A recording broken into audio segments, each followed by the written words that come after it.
Honorable members, we turn to page item 4 on today's paper, which is correction of votes and proceedings and official report. So we shall begin with that of votes and proceedings.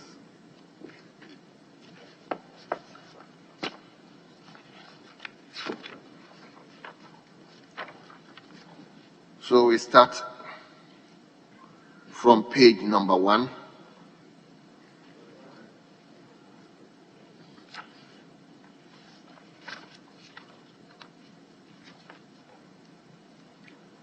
Page 2.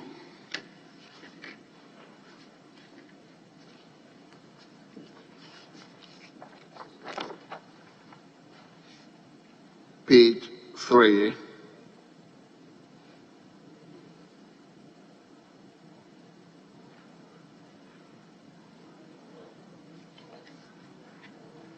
Page 4.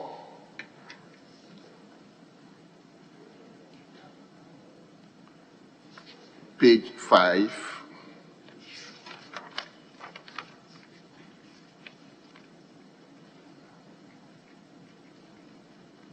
Page number 6.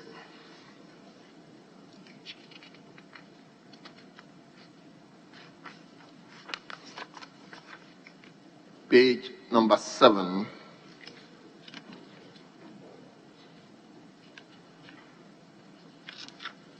Page 8.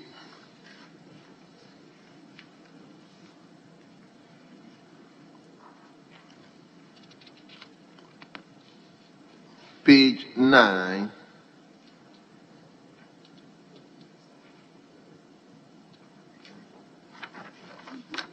Page number 10.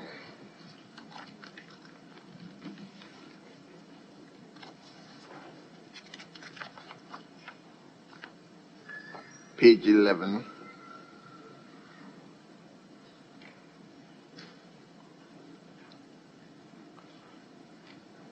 Page 12.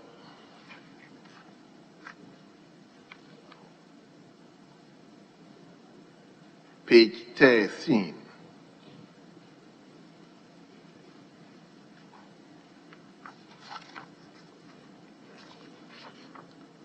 Page 14.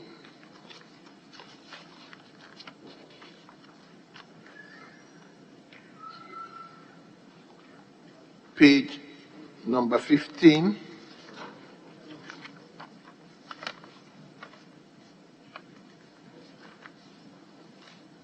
Page 16.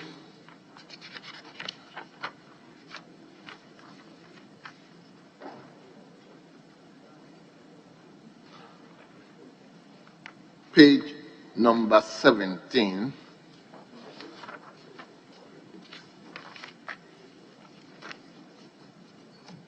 And finally, page 18.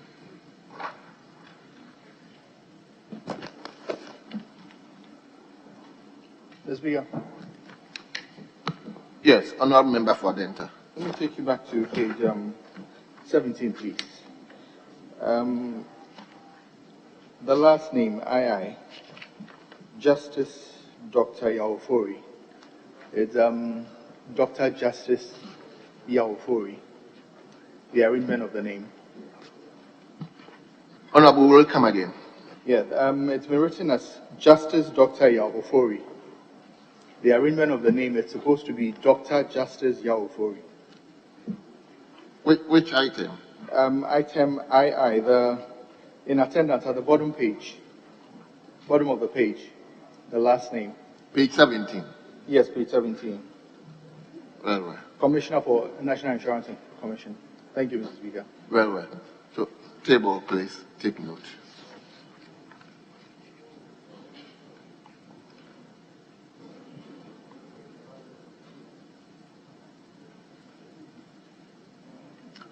Honorable members,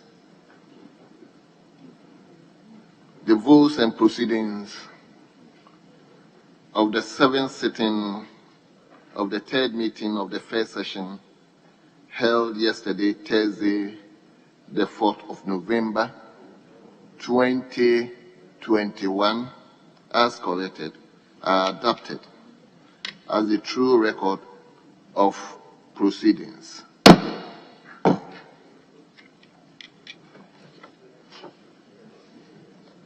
Do we have official reports?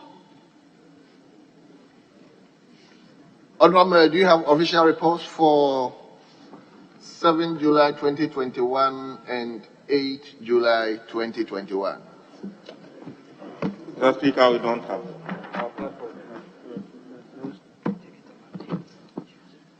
Table office, please, let's address this issue. You don't give me official reports whilst the entire House appears not to have them. Please, let's look at it again. So we are going to take 7 July 2021 as well as 8 July 2021's report on Tuesday. God's willing.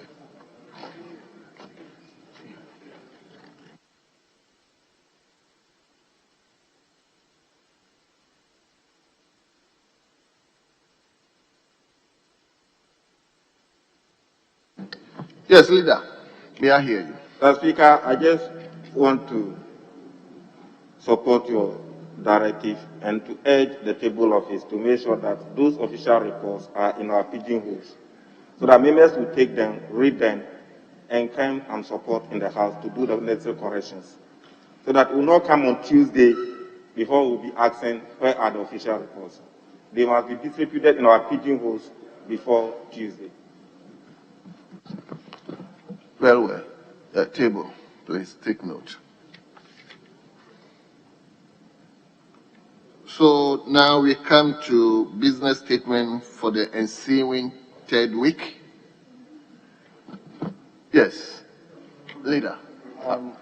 Majority Deputy Whip. Thank you, Mr. Speaker. Mr. Speaker, with your leave, I want to vary the order paper. So we come to questions and defer the business statement so that after questions we can read the business statement. Yeah, may I hear from minority leadership? Mr. Speaker, that is the order of business. Questions will be asked before business statement. If you look at the order paper, that is the order. And if you go by order 53, that is how the order of business should be. So it's not varying anything. Unless you want the business statement. Have you seen the arrangement of today's order paper?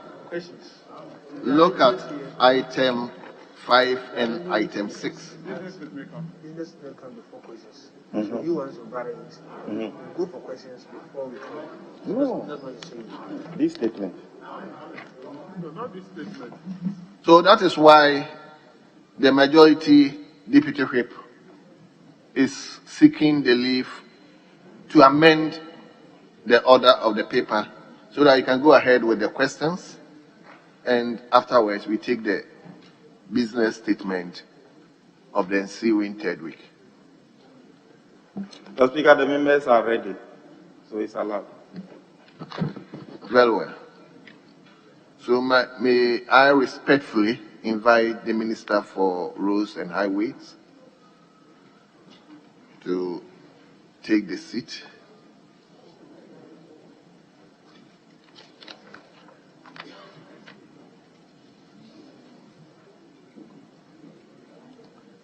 See, the minister is my uncle.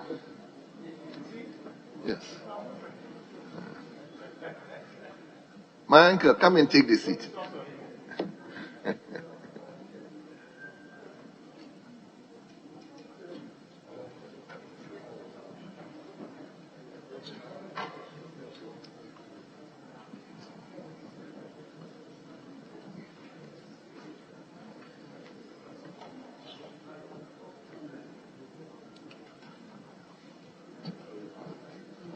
Honorable members, before I invite the first question, let's look at the tall order 1, 2, 3, 4, 5, 6, 7, 8, 9, 10.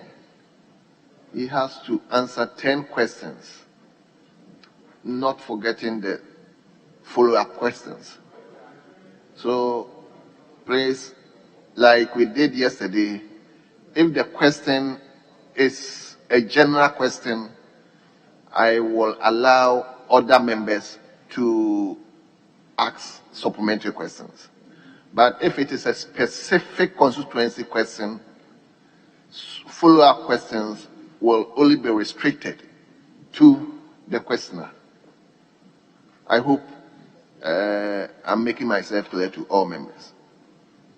Very well. So we will firstly invite Honorable Mohammed Adamu Ramadan, Member of Parliament for Adentan, to begin the question time. Honorable, the Minister is here for you, so you may ask your question. Thank you very much, Mr. Speaker. I rise to ask the Minister for Roads and Highways when work will continue on the ARS runabout to Jayo Dual Carriage Road since the contractor has abandoned site. Thank you, Mr. Speaker. Yes, Honorable Minister.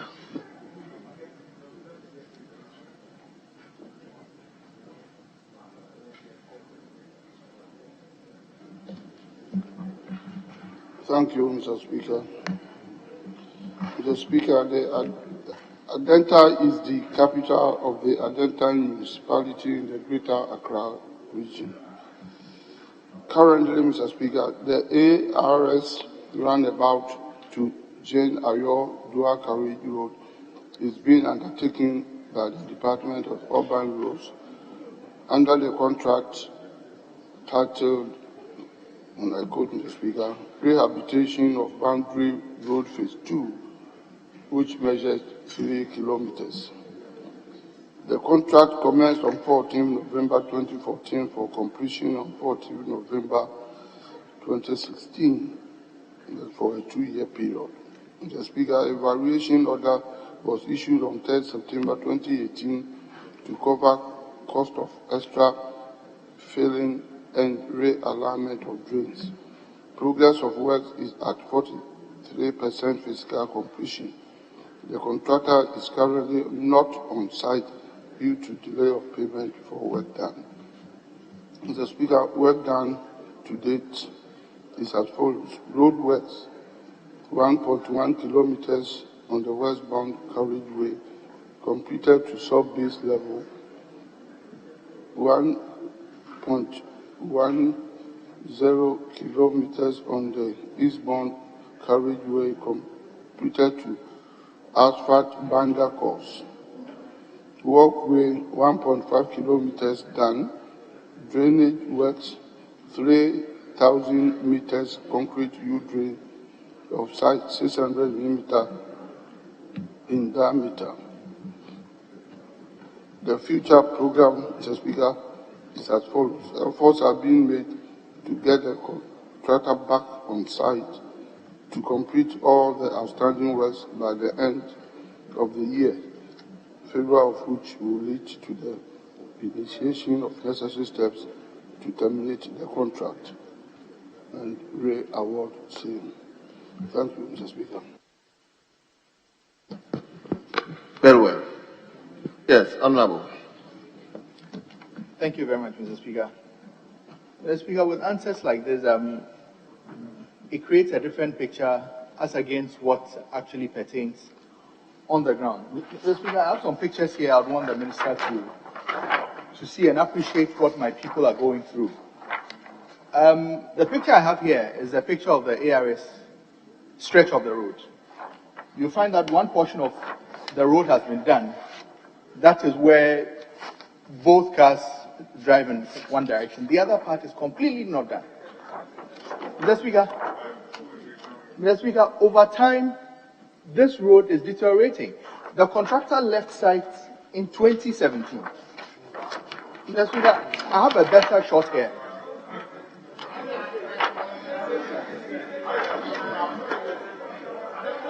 No, Mr. Speaker, Mr. Speaker, see what the people of Adenta are going through. Mr. Speaker, I am here to show evidence of what my people are going through.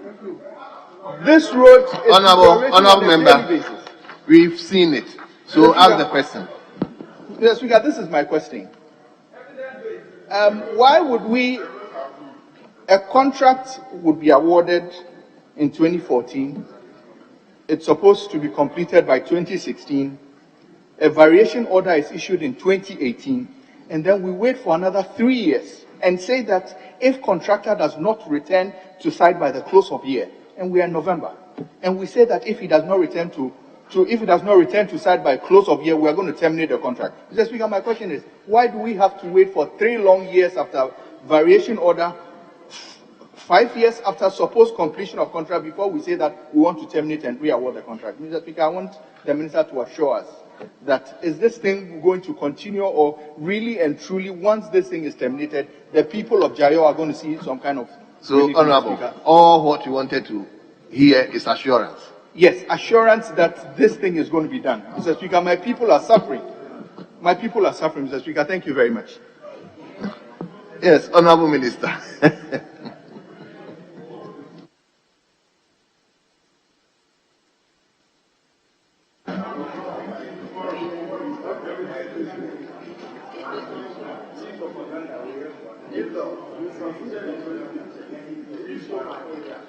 I thank you, Mr. Speaker. Mr. Speaker, in the first place, if a road is not in a bad condition, it will not be under a contract. So, showing of the pictures depicting the state of the road is neither here nor there. I am aware of the state of the road. That is why it is under construction. And, Mr. Speaker, as I indicated in my answer, some work had been done. This project is problematic. It has had a checkered history. It was to be done within a period of 24 months, 2 years. It was awarded in 2014 and was scheduled to be completed in 2016 when NDC was in government. You know, it should have been completed if the contractor selected during NDC's time. The contractor was selected by you, your government. So it should have been completed. It wasn't, because it's a problematic project. We have tried to work on it. During our time, 1.1 kilometers had been completed, and a further 1.5 had been completed. So, Mr. Speaker, my answer to this is that, yes, it's a problematic project. And all the projects around the country, when awarded, we expect contractors to execute them. But it's obvious that not all contractors work as scheduled and as planned. Unfortunately, this project is suffering that fate. And I am saying that we are making every effort to get the contractor back. And we have given the contractor limited time. If he doesn't come back, the work will be taken from the contractor. The contract will be terminated and then repackaged and re-awarded. So the only thing to do is for us, to work together to monitor this contractor, because we cannot allow any further delay. And that is the answer I have given.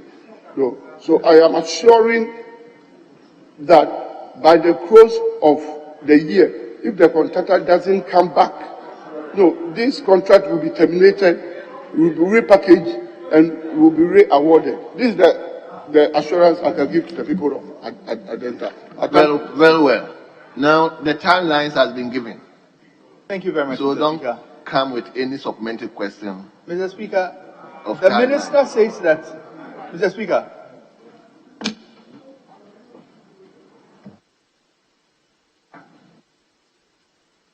Mr. Speaker, no, I just want Mr. Speaker's guidance on the matter. Mr. Speaker, I believe that those of us in leadership must assist you. Clearly, there's a time to make a statement and there's time to ask a question and a supplementary question. I appreciate the concerns of my colleague from Medina, but supplementary questions. Very well, so I always make a mistake. Adenta constituency. Supplementary questions, the terms of it are clearly in Order 69. You don't have to run commentary. You are not to be argumentative. You are supposed to please. Our duty as seniors is to help you so that you can grow. That's our duty, to assist you to also learn the rules and mature in it. I'm only saying that please comply with the rules. In times of difficulty, you'll be fortified by the rules. If we don't assist you as leadership and we allow you to go anyhow, when we are not there tomorrow, how do you take over from here?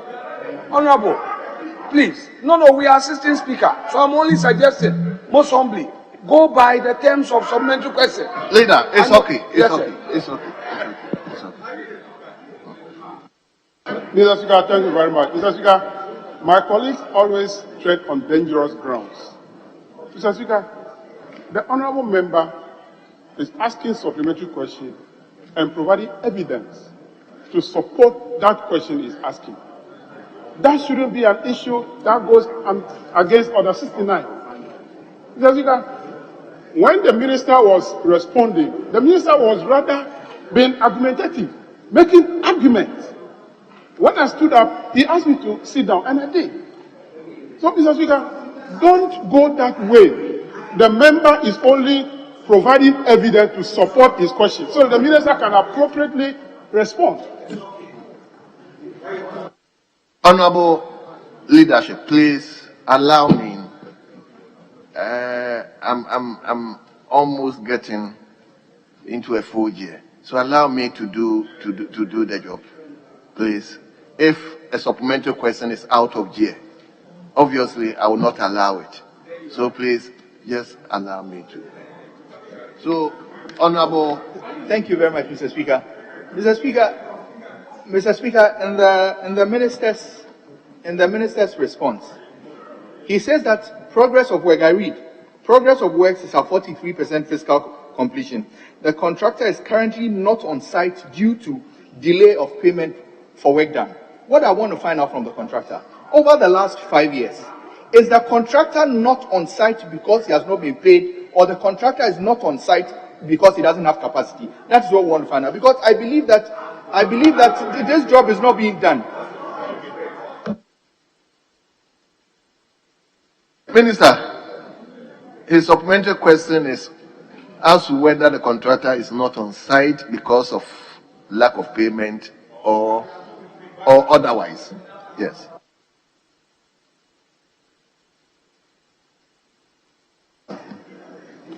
I thank you, Mr. Speaker.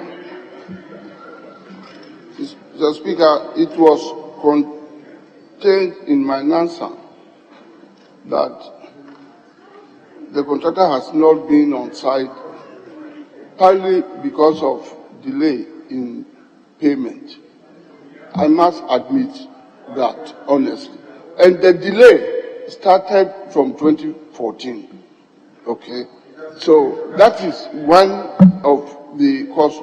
And the contractor, it has also been revealed, also lacked capacity at the time he was appointed. So we are trying to assist the contractor to do the work, because there is one thing that should be made clear.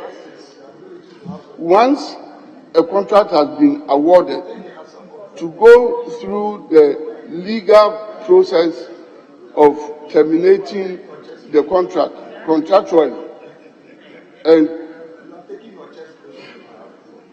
trying to work on the scope of the contract and re-award takes a very long time. So all the time, effort is made to make sure that the contractor is assisted where necessary to continue with the work. So if it's found out that, yes, perhaps delayed payment is causing a problem, we try to do something about it. If it's found out that the contractor lacks capacity and cannot do the work, then we will be left with no option than to terminate it and to repackage and re-award for a more efficient contractor to take over. And this particular contract appears to be so. So we are keeping a close eye on it, and we will take immediate action to make sure that the people, good people of Adenta, do not suffer. Because this boundary road and the roundabout, that intersection is very key to us. So that's what my ministry is doing. Oh, Honorable, I thought you've exhausted. Mr. Speaker, my last question. Thank you very much. So, Mr. Speaker, this timeline that the contractor has been giving up to the close of the year, is it going to be based on him being paid and he having to come back to site, or he would have to come back to site even before he's paid? Thank you, Mr. Speaker. My brother, the question has already been answered. He said if the contractor does not come to site before Christmas, the contract will be repackaged and be given to somebody else. So I think your question is mute. So let me jump to the next question, which stands in the name of Honorable Seidu Isifu, Nalegu Gambaga, Member of Parliament. Honorable, the Minister is waiting for your question. Thank you, Right Honorable Speaker. Mr. Speaker, I rise to ask the Minister for Roads and Highways what plans the ministry has to construct the road from Langbinsi to Wundu. Thank you. Yes, Minister.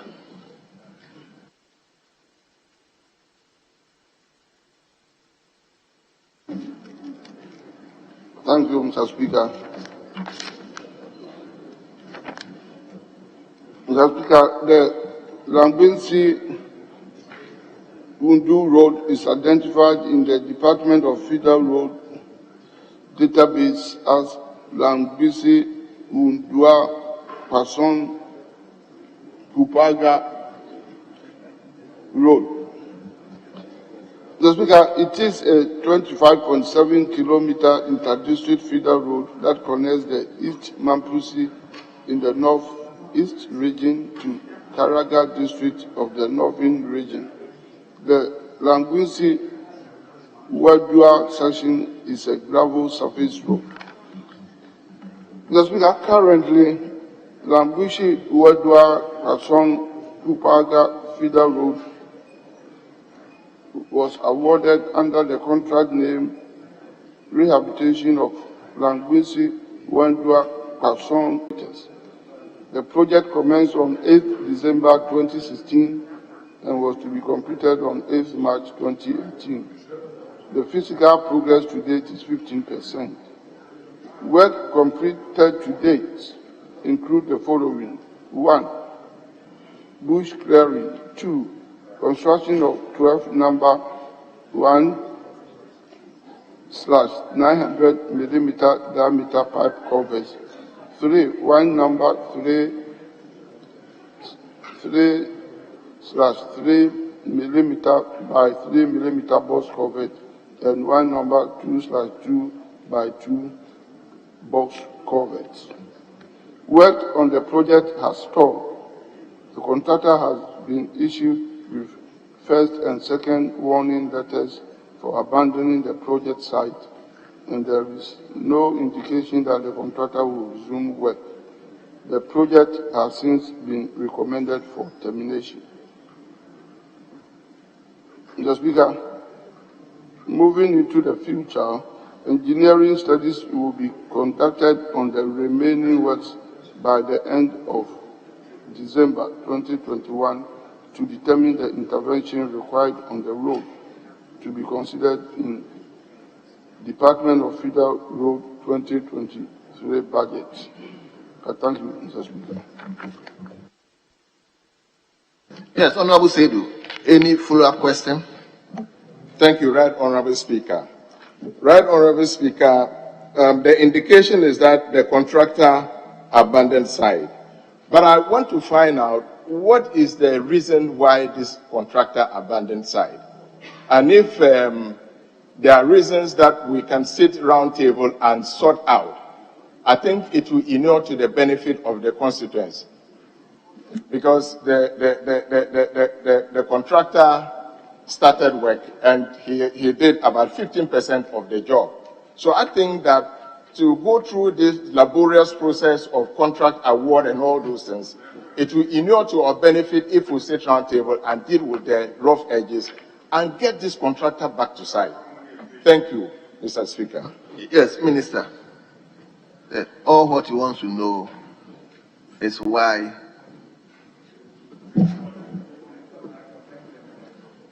Mr. Speaker, I share the concern and the sentiments of my colleague, and I agree with him 100%.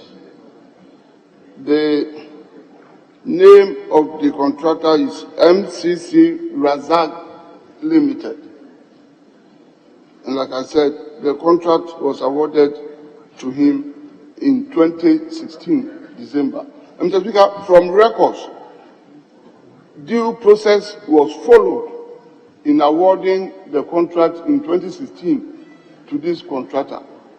All the necessary steps were strictly followed.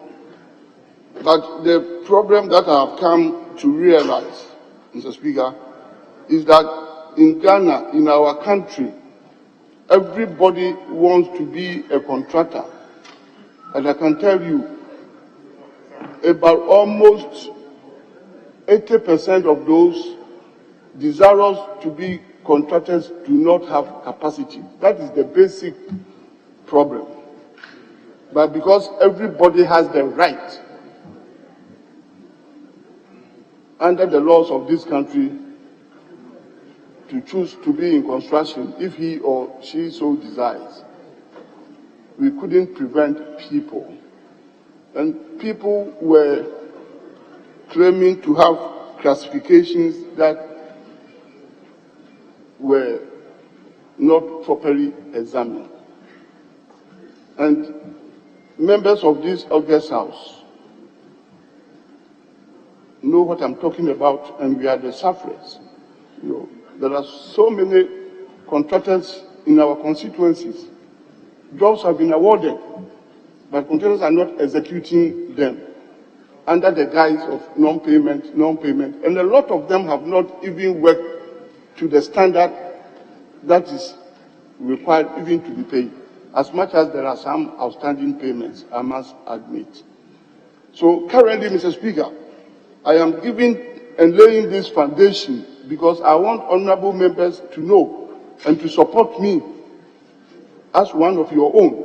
Currently in my ministry, an exercise of reclassification is going on, and we want to make sure that people are properly reclassified and that they have capacity. And I'm assuring all of you, from January 2022, my ministry will award contracts to potential contractors who have capacity.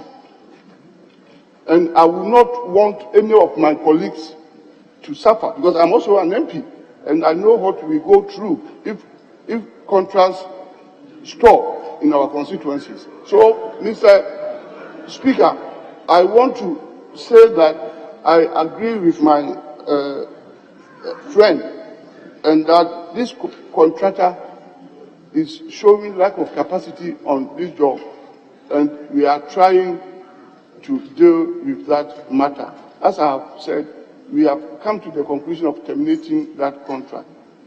So I invite you respectfully to work with me as you suggested for us to sit down and know the way forward for this particular job. I thank you, Mr. Speaker. Yes, Honorable. Thank you, Right Honorable Speaker. Right Honorable Speaker, I have been having some collaborations with the Minister already, as he has alluded. And I will take it up and follow to his office, and we'll see how we can resolve this matter. But my worry is, if this contract has to stretch up to 2023, that would be too much for the constituency. So I will plead that the minister should look at it so that once we are able to sit round table, we catalyze it and get the contractor as soon as possible back to site or repackaged and awarded for the contract to start. Because 2023, sincerely, it will be too much for my constituency. Thank you, Right Honorable Speaker. Very well. Minister, this is not a question, so I don't think it requires an answer. Yes, Honorable. Thank you, Mr. Speaker. Mr. Speaker, I want to know from the Honorable Minister, just as in answering the question, he has stated a very serious national program, which he says he needs our support. And he has given some timelines that from next year, his outfit is going to embark upon.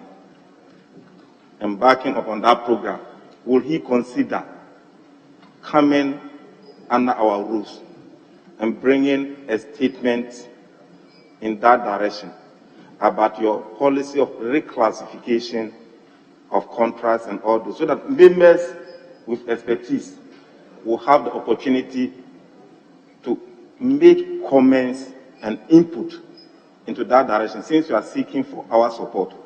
Other than that, this is a parliamentary question. It was confined to only a constituency, but we can't take this answer or statement here as if we have been informed and therefore we can render that support. So if you consider coming out with a ministerial statement about the policy of reclassification, so that after the comments we can give the support that is asking of, so that we may not be pulling it left, right, center after he's embarking upon that program. Will you consider doing that? Minister, I don't require you to answer this question. We will invite Honorable Member for Evelu Ajomoro, Jula, Honorable Kofi Akon. Right Honorable Speaker, I have his approval to read the question on his behalf. He had an emergency this morning and sought for permission to go to his constituency. So with your approval, I will be glad to do the reading on his behalf.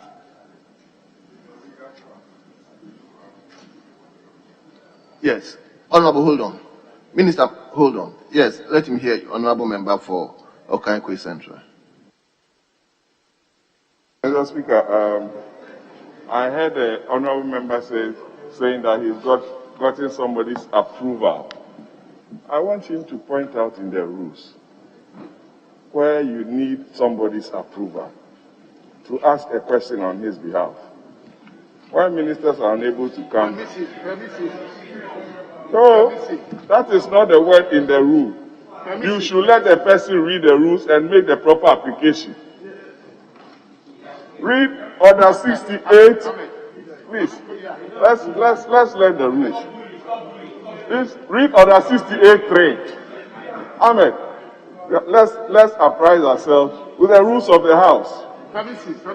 He hasn't sought the Speaker's permission properly.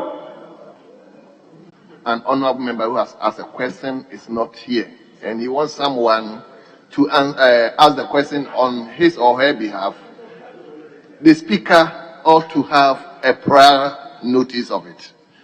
I'm not saying I'm not going to allow our colleague to ask the question, but just advert ourselves to the rules, because that is guiding us. Without the rules, managing this house will be chaotic.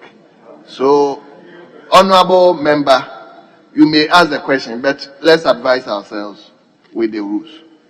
Thank you, Right Honorable Speaker. Right Honorable Speaker, I stand on Order 68.3, asking for. Yes, sir. Thank you. Thank you, Right Honorable Speaker.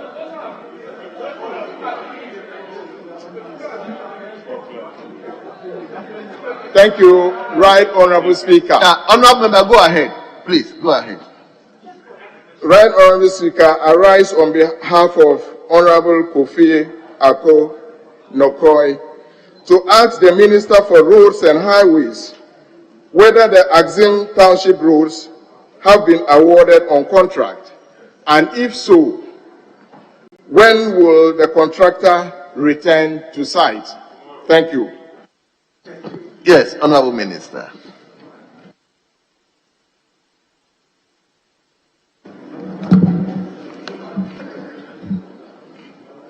I thank you, Mr. Speaker. Mr. Speaker, Azim is the capital of the Nzima East Municipal District in the Western region. Azim is 64 kilometers west of the regional capital, Sekondi Takoradi. Currently, Mr. Speaker, the Department of Urban Roads has one project within the municipality titled, and I quote, upgrading of Azim town roads. The project commenced on 17 December 2018 for completion on 16 December 2019. A variation order was approved on the project to include additional works, and the completion date was accordingly revised to 16th March 2020.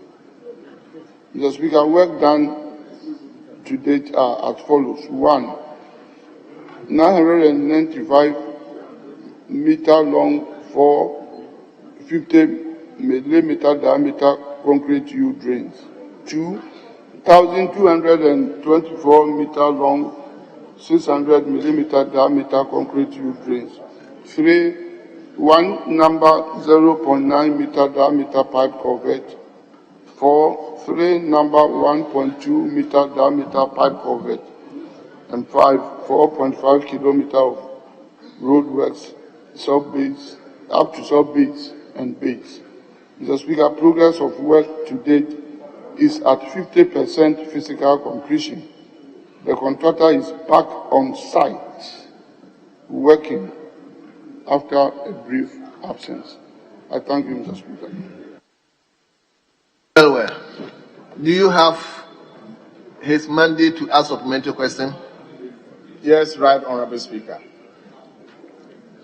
On behalf of the Honorable Member, it is clear that this project is far behind schedule. I want to find out when it will be completed, now that he's saying that the contractor is back to site and the job done is 50%. Can we find out when this contract will be completed and handed over? Thank you. Minister.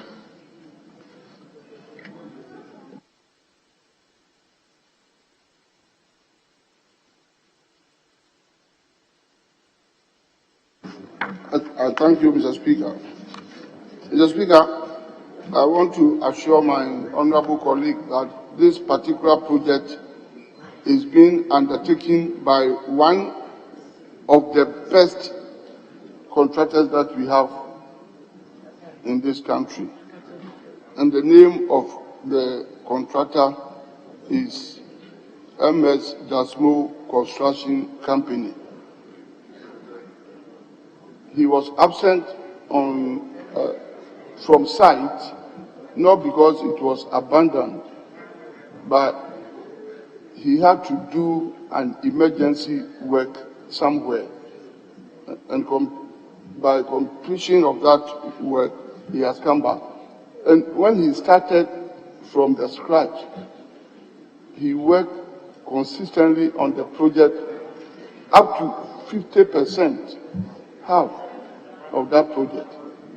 And the project is was supposed to last for 1 year, 1 calendar year, from December 2018 to December 2019. So now that he has come back with the remaining 50% work to be done, I believe it won't take more than 8 months. So I'm sure 8 months from now, this project will be completed and handed over. I thank you, Mr. Speaker. Thank you, Honorable Minister. Thank you, Right Honorable Speaker, for this opportunity. I appreciate that. Thank you. Thank you. So we now come back to Adenta again. Honorable Mohammed Ademu Ramadan, you may ask another question. Thank you very much, Mr. Speaker. Mr. Speaker, I rise to ask the Minister for Roads and Highways what urgent steps government is taking to construct the bridge. I thank you, Mr. Speaker. Mr. Speaker, Adenta is the capital of the Adenta municipality in the Greater Accra region. Currently, Mr. Speaker, the Department of Urban Roads is undertaking engineering design studies to determine an appropriate hydraulic structure for the location that will allow connection from Saha ADMA school to Obodo. The department is also packaging the construction of a double cell 4 by 4 meter reinforced concrete box culvert in collaboration with the Adenta Municipal Roads Department to connect the communities on the Abubakar Siddiq Road to the Obodo Road. The execution of the program will be considered under the 2022 annual budget. I thank you, Mr. Speaker. Thank you very much. Yes, Honorable Member, any follow-up? Thank you, Mr. Speaker. Mr. Speaker, in the Minister's, Honorable Minister's response, he says Urban Roads is now undertaking engineering design studies for that area.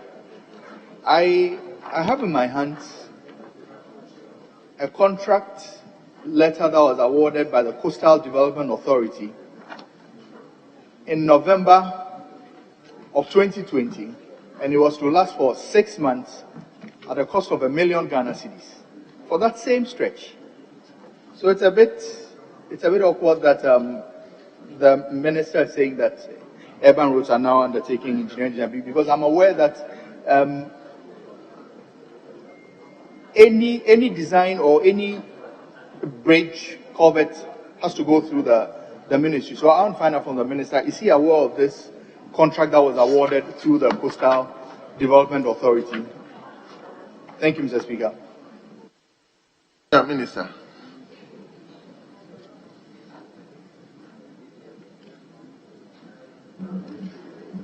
I thank you, Mr. Speaker. Mr. Speaker, my colleague has in his hand a letter. I haven't seen it, but it might be a prima facie evidence of what he's talking about. It could be true, but whatever it is, I believe that if that contract was properly awarded to a competent person, that work would have been done by now, But I do not know the reason why the contractor awarded with that project could not undertake it. But it is of great importance. That bridge is of great importance. So I think the good news for you is that, Mr. Speaker, my ministry has taken it up and is going to be part of the 2022 program, which starts from 2 months from now. So we will check the status of it, and then try to, realign it with what we want to do.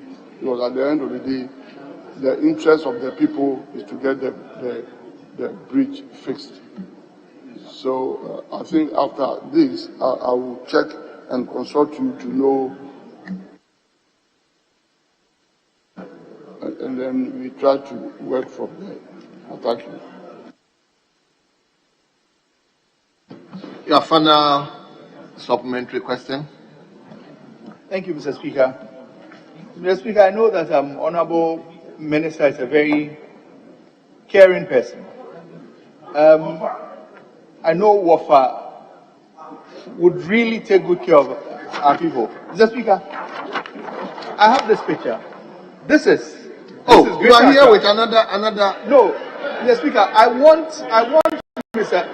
the minister to appreciate what the school kids. I want the minister to appreciate what the school kids, the drain. Mr. Speaker, when it rains, these children cannot cross. Honorable member, you've seen. It's okay. Yes, So, Mr. Speaker, we've seen.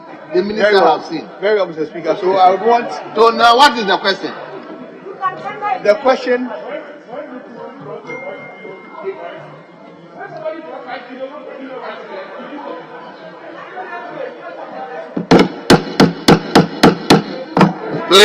Please. Why? He has shown, the minister have seen. Please allow him to ask his question.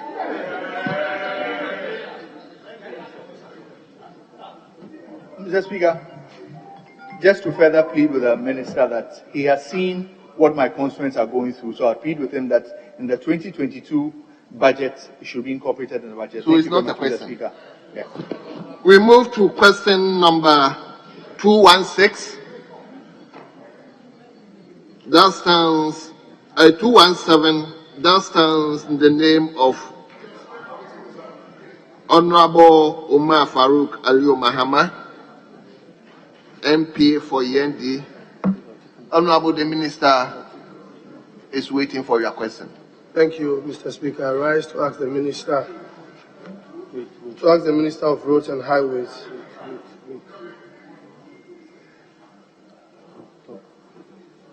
Thank you, Mr. Speaker.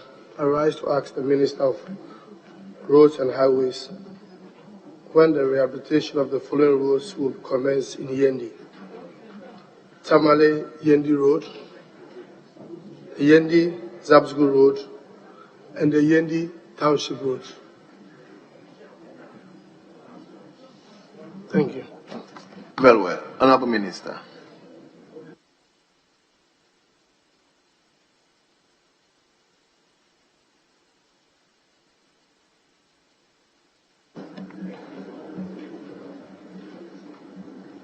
Thank you, Mr. Speaker. Mr. Speaker, the Tamale Yendi and Yendi Zabzugu roads form part of the Tale Zabzugu Yendi Tamale Road, which is a regional road known as R201 and covers a total length of 165.8 kilometers. The road connects to our neighboring country, Togo. Both the Tamale Yendi and Yendi Zabzugu roads have bituminous and gravel surface sections and are in fair conditions. Mr. Speaker, currently, the entire 165.8 kilometer road of Tatale to Zabzugu Yendi to Tamale has been packaged as part of the World Bank funded Transport Sector Improvement Project, TSIP, for the rehabilitation and maintenance of the road under the Output and Performance-Based Contract, OPBRC concept. The implementing agency of this project is the Ghana Highway Authority. Under the OPBRC, the contracting entity is expected to design, construct, and maintain the road for a total period of 7 years. made up of 1 year design period, construction and maintenance period for 6 years. The project has been packaged into 2 lots as follows, Mr. Speaker. Lot 1, the roads under Lot 1 consist of the following: Tatale border post to Zabzugu Road, measuring 24.9 kilometers. 2, Zabzugu to Yendi Road, that is from kilometer 24.9 to kilometer 61.6. Then Tatale border post, which is 380 meters long. The total length of the project roads for Lot 1 is 62 kilometers. Lot 2, the roads under this lot consist of the following, Mr. Speaker. Zabzugu to Yendi Road, that is from kilometer 61.6 to kilometer 72.4.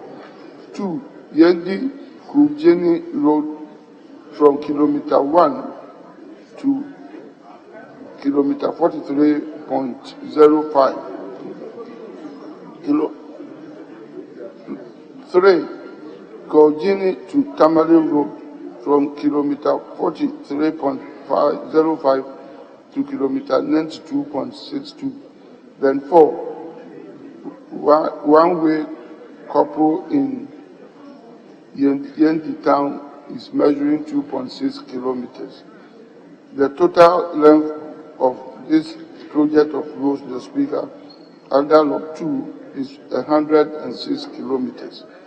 Notification of award was issued to the successful bidders for Lot 1 and 2 on 7 June 2021. Mr. Speaker, the project commenced on 5th August 2021.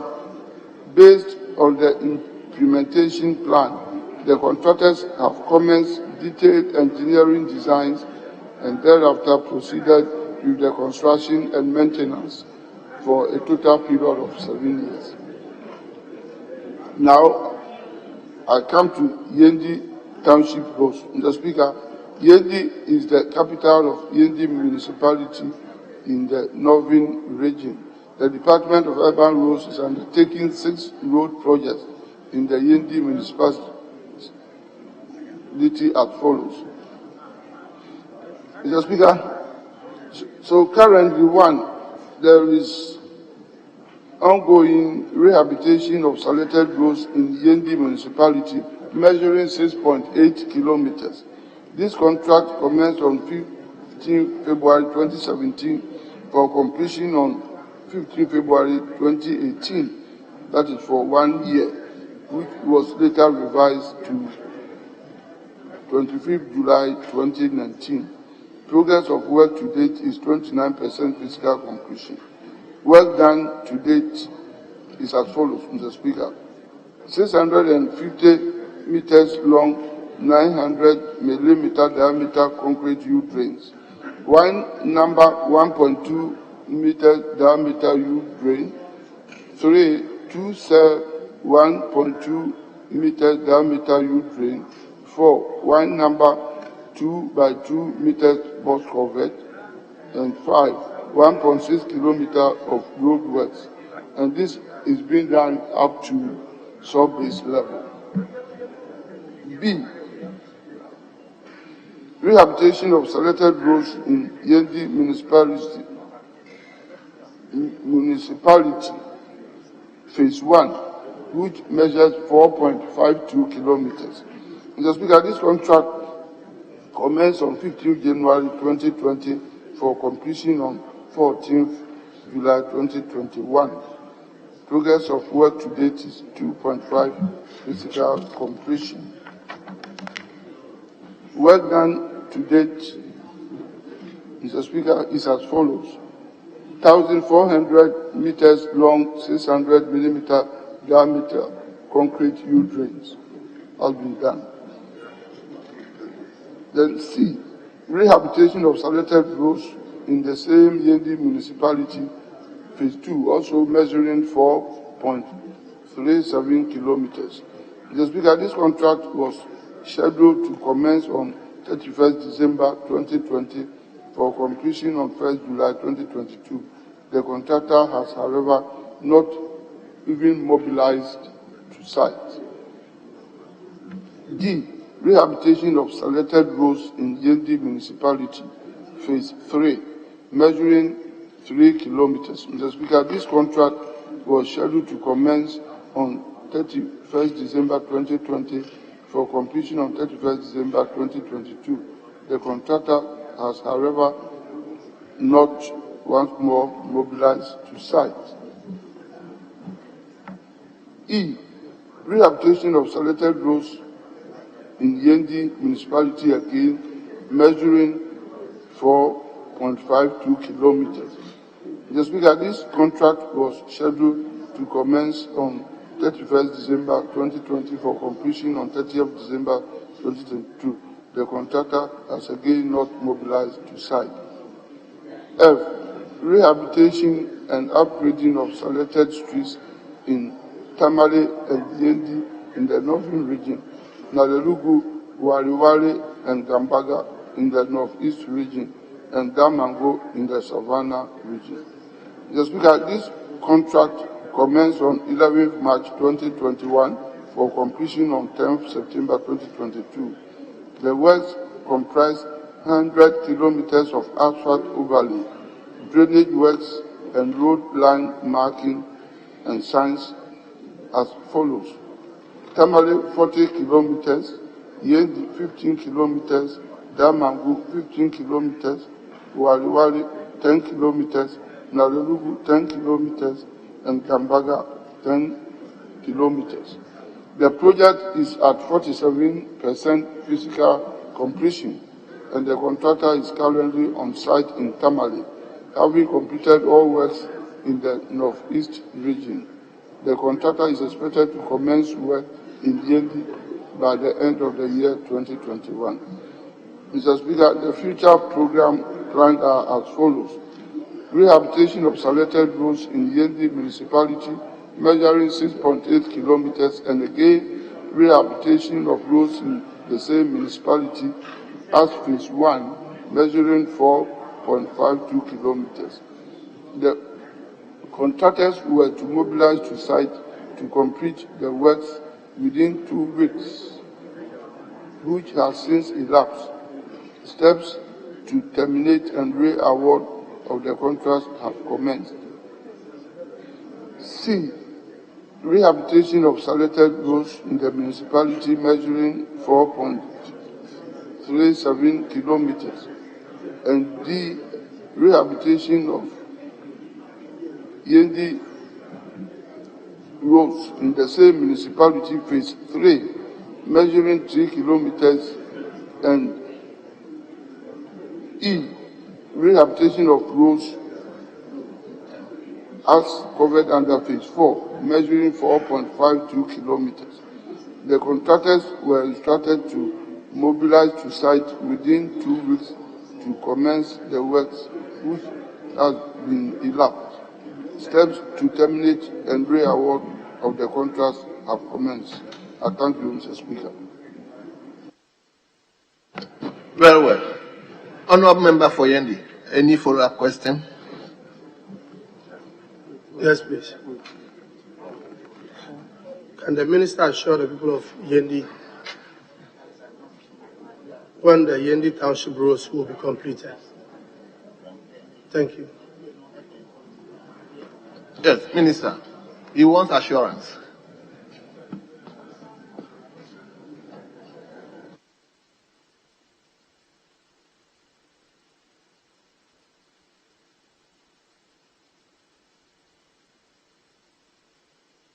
I thank you, Mr. Speaker. Mr. Speaker, Yendi is a very important and strategic capital, just as all the other capitals in the country. So we are keeping a close eye on it. The contractors selected from our careful studies were supposed to be good contractors, but it appears that about 3 of them do not have the necessary capacity. Even though they put in their bids, they went through the competitive bidding and they won. So from my answer, 3 of the contractors, after winning the contract, could not even mobilize to site. So we are taking a very critical view of it, and I will not hesitate at all to order termination of this contract and re-award to a more capable and competent contractors. So I thank my honorable member, and I have the list of the contractors here. Those who are working will be encouraged to go on, particularly to complete Yendi town roads and town roads to asphaltic level. After doing the surface dressing, Yendi is going to be asphalted, the town roads, and we will work with the others who are doing the other parts of the roads within the municipality. So I thank you, Mr. Speaker. Very well. Honorable, you may take the next question again, which stands in your name. That is question 281. So you may ask the question. Question number 281 on the Eastern Corridor Road. Thank you, Honorable Speaker. I want to ask the Minister for Roads and Highways when the Eastern Corridor Road project under lot relative to the Yendi Inner Roads is scheduled to be completed. Thank you. Yes. 281.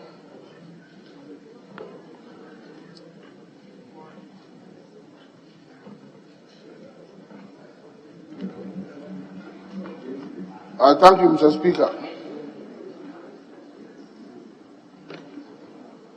Mr. Speaker, Yendi is the administrative capital of Yendi Municipal Assembly in the Northern Region.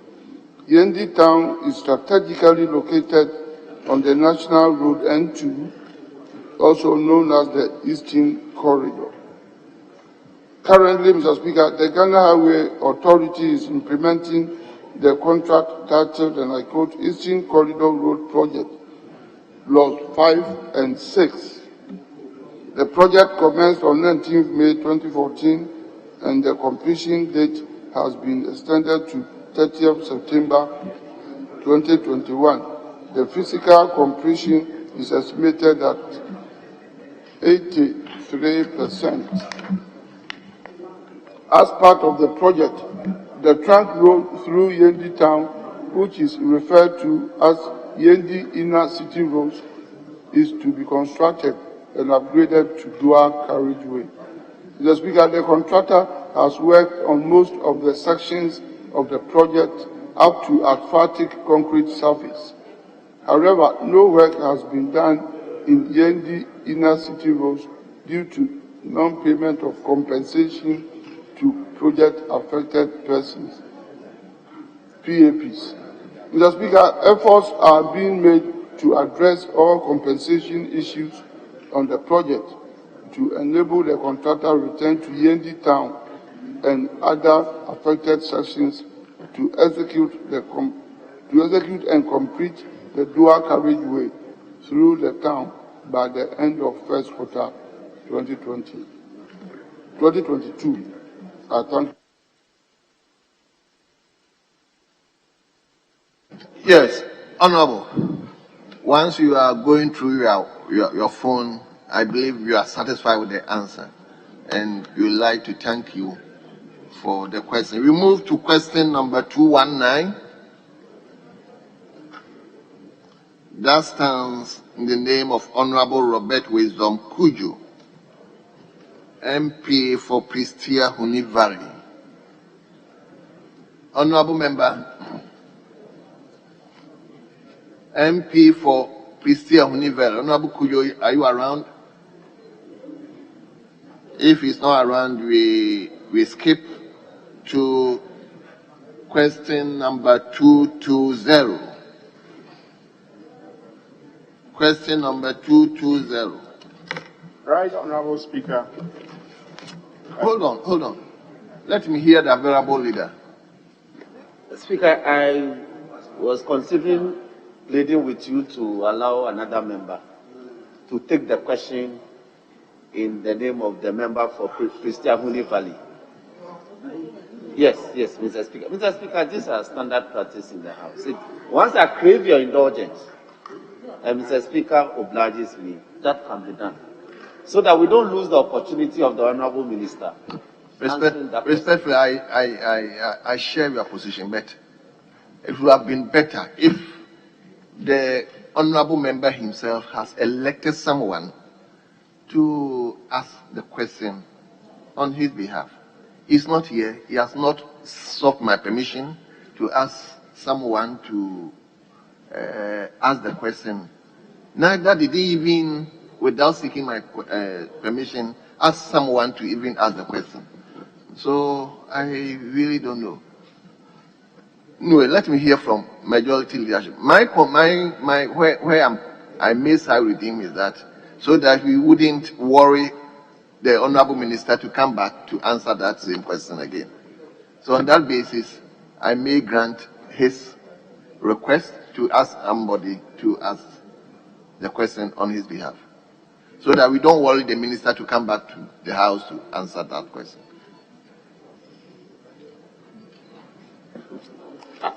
Mr. Speaker, we thank you very much. We want to nominate the Honorable Kofi Adams to ask the question on behalf of the member. Thank you.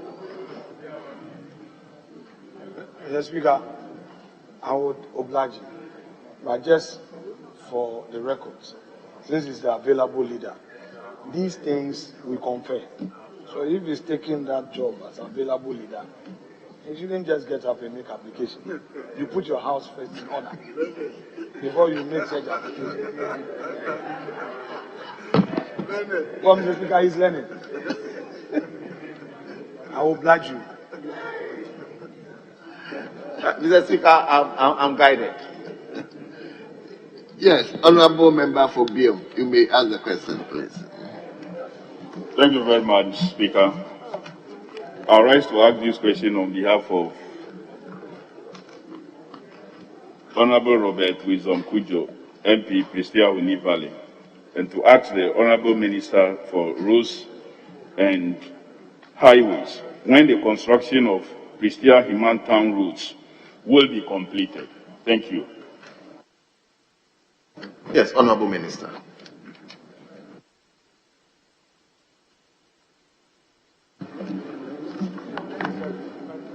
Mr. Speaker, with kind permission from you, I want to put something on record before I answer this question, because I thought there was going to be a follow-up question on the Eastern Corridor Road, to put in something for the information of all my honorable colleagues.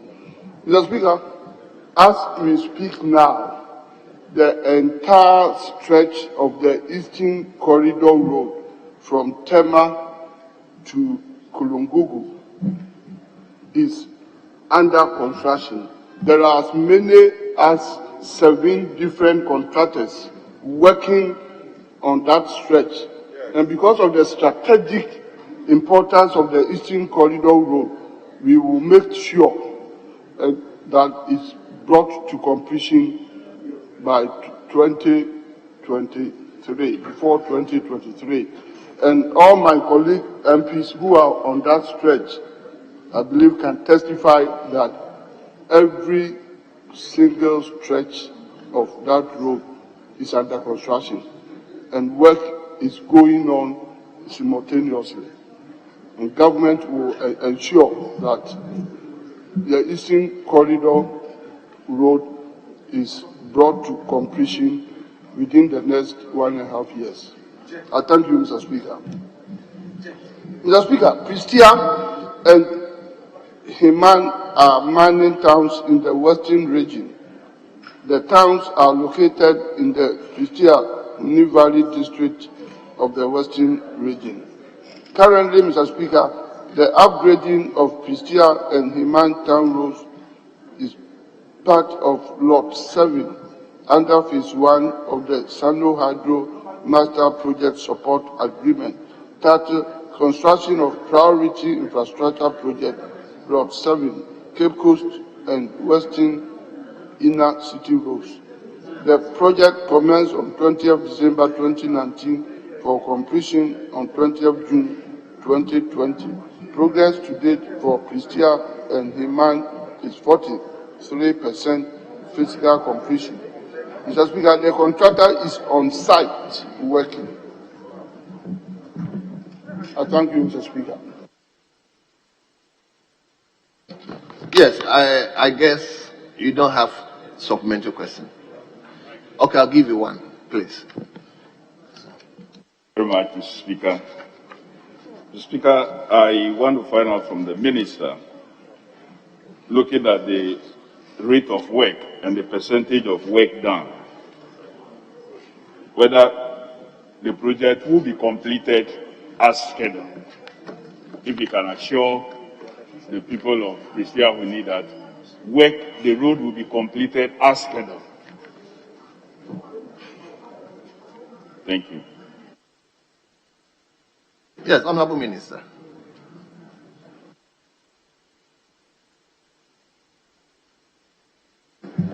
Thank you, Mr. Speaker. Mr. Speaker, I do not have any doubt at all in my mind that the work will be completed on schedule. I'm rather hoping that it could be completed even before the scheduled date for so many reasons. One, this is being undertaken under the Sano Hydro project. So funding is not a problem. And two, the contractor is on site, working on these roads and taking into consideration that 43%, almost getting to half of the work is done up to date. And also taking into consideration that the project cycle has a whole year to travel, that is to December 2022. And judging from the capacity and the competence of the Sano Hydro contractors, Mr. Speaker, I have no doubt that it will be completed on schedule. And at times we creep up such contractors even to incorporate night work if it becomes necessary. So I believe the timelines will be met. I thank you, Mr. Speaker. Thank you very much, Honorable Minister. I think we don't have Honorable Pepo here.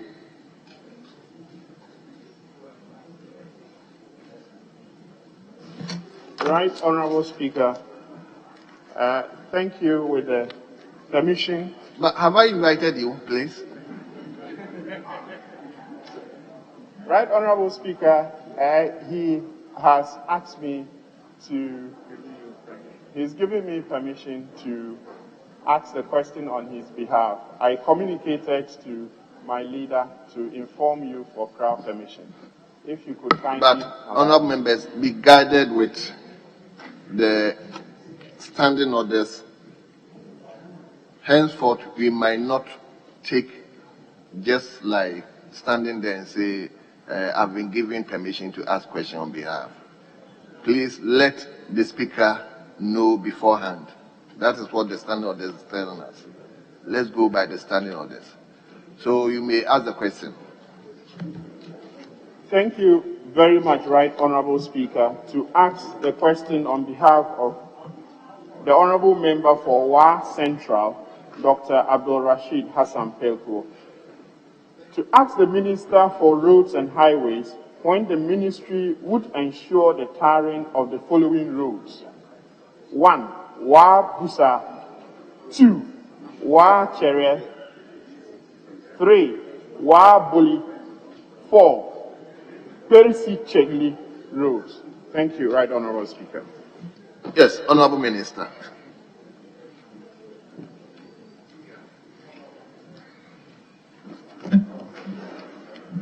I thank you, Mr. Speaker.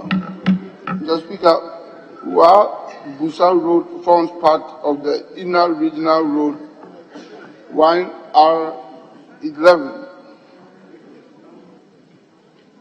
Mr. Speaker, this road traverses towns such as Wa, Busa, Mangwe, Gulupie, Bulinga, Yala, Kundugu, and Sombisi, all in the Upper West region, and continues to the Northern region. Mr. Speaker, the first 6 kilometers of the road from Wa towards Busa is bituminous surface and in good condition. Section of the road passing through Busa and beyond is gravel surface and in poor condition. Mr. Speaker, the Wa Busa road is under bituminous surface. The project is titled Upgrading of Wa Bolinga Road, starting from kilometer 6 to kilometer 37, that is covering a distance of 31 kilometers. Mr. Speaker, the project is 2020 and is scheduled for completion on 2nd September 2022. The contractor has executed the following work. Roadside clearing, Mr. Speaker, is 100%. Earthworks up to 90%, and concrete works up to 69%. Mr. Speaker, the overall physical work progress is estimated at 44% completion. The contractor is on site and work is progressing on schedule. According to the contractor's work program, bituminous surfacing works, that's tarring, will commence in January 2022. Two, Mr. Speaker, I want to touch on Wa Chidia Road. Mr. Speaker, this road is located in the Wa municipality of the Upper West region. The road is 8 kilometers long. The first 1 kilometer is bituminous surfaced and in good condition. The remaining 7 is gravel surface and in poor condition. Currently, Mr. Speaker, the remaining 7 kilometer gravel section has been packaged for upgrade in 2022. I thank you, Mr. Speaker. Thank you very much. One supplementary question, please. Right, Honorable Speaker. The question asks for specific rules, Roman numerals 1 to Roman numerals 4. It appears the Minister has responded to Roman numerals 1 and 2. Do you have a response for Roman numerals 3, that is the Waboli Road, and also Roman numeral 4, Percy Chegley Road, please? Thank you, Right Honorable Speaker. Very well. Honorable Minister.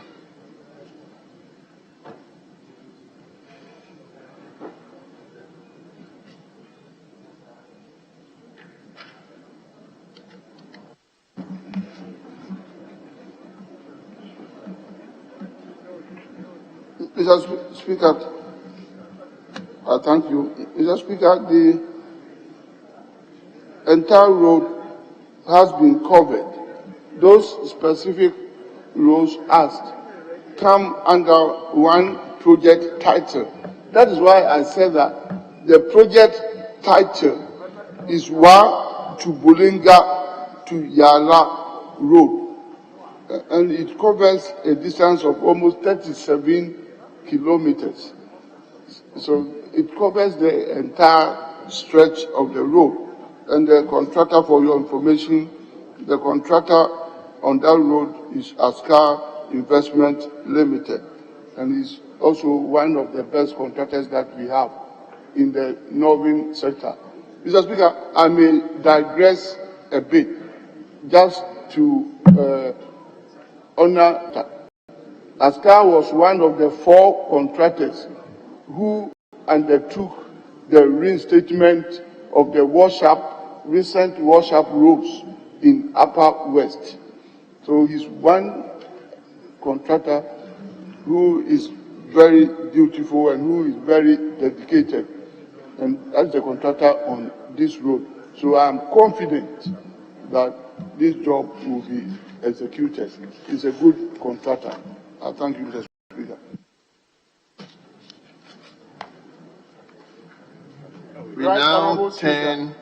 We now turn to question number 221. That stands the name of Honorable Dr. Clement Apak, MP for Busa South. Honorable. Thank you, Mr. Speaker. Your friend, the minister, is here waiting for your question. Yes, my good friend and uncle, who appreciates the fact that Busa South has no decent road. Mr. Speaker, I rise to ask the Minister for Roads and Highways when work on the Fumbisi town roads will be completed. Yes, Honorable Minister.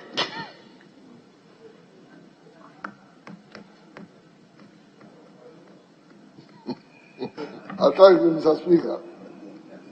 Mr. Speaker, Fumbisi is the capital of Busa South District in the Upper East region. The road network in Fumbisi town, including the main road, that's the trunk road, through the town are gravel surface and in poor condition. Mr. Speaker, currently a total of 3.7 kilometers of Fumbisi town road is under construction to bituminous surface as part of the contract titled Upgrading of Liga to Sandima to Wiase Road, measuring a distance of 40 kilometers. The project commenced on 16th September 2016 and was originally scheduled for completion on 15th March 2019. The project completion date has been extended to 18th December 2021. The project road traverses towns such as Sandima, Wiaga, and Fumbisi. As part of the above contract, the following town roads are being constructed to bituminous surface. Fumbisi Town Road at 3.7 kilometers have been considered. Sandima Town Road 1.3 kilometers being considered. Wiaga Town Road 1.2 kilometers and Wiaga to Kadema Road 3 kilometers and then Kadema Town Road 1 kilometer. Now I take Fumbisi Town Roads, Mr. Speaker. The scope of works includes fill to formation, construction of concrete U-drains and pipe covers, laying of sub-base and base, primer seal and seal works. To date, the contractor has executed the following works. 1, Mr. Speaker, Fumbisi SHS Road, measuring 1.2 kilometers. Concrete U-drains is 100% completed and 1.2 kilometer on each side, and sub-base 100% completed, covering 1.2 kilometers. Then DC Resident Road, totaling 1.2 kilometers. The Speaker, concrete U-drains 50% completed and it covers 0.6 of a kilometer. Then 3 NR pipe covers also completed and sub-base 100% completed, covering 1.2 kilometers. 3 Hospital Road, a distance of 1.3 kilometers. Drains completed 100% and sub-base also completed 100%, covering 1.3 kilometers. The overall physical completion of work is estimated at 45% completion. Presently, Mr. Speaker, the contractor is not on site due to delay in payment, and efforts are being made. And here I must emphasize, every effort is being made to get him back on site to complete the remaining work. I thank you, Mr. Speaker. Yes, Honorable. I mean, I could say you are happy, the way you are smiling. Mr. Speaker, to the contrary, as humans, we have various ways of expressing our emotions. Some of us, when we are angry, we smile. Mr. Speaker, based on the minister's response, he indicates boldly that there has been a delay in payment, and he is hoping that this issue will be resolved for the contractor to get back on site. Why has there been a delay in payment for a project that was to have been completed in 2019, which has been extended to be completed on December 18th, 2021? Yes, Minister.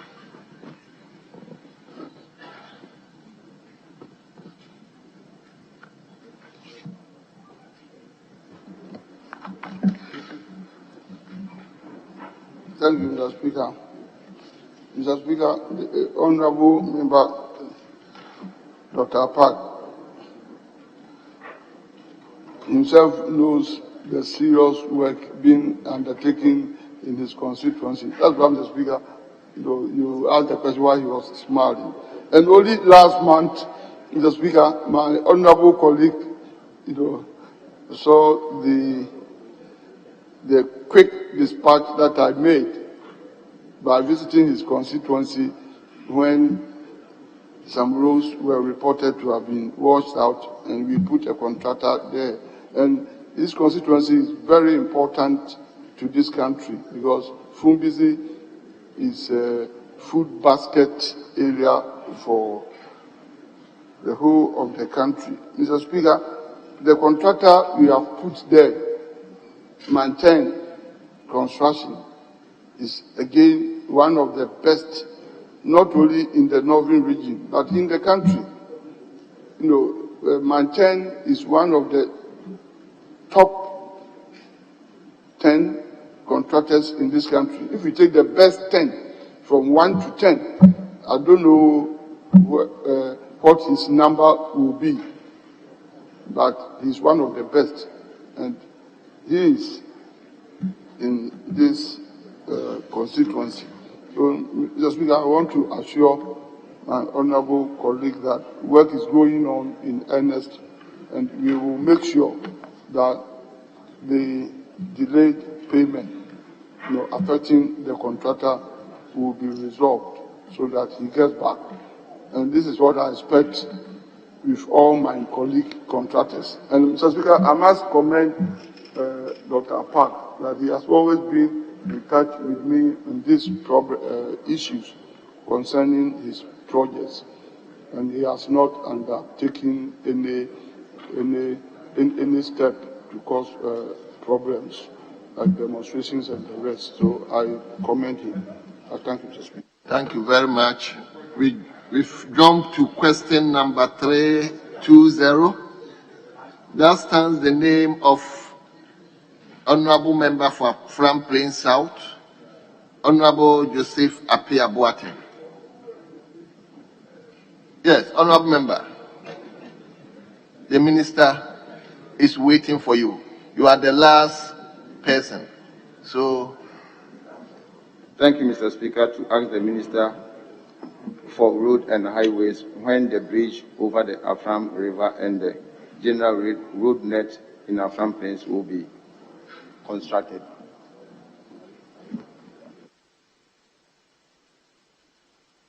yes, Honorable Minister.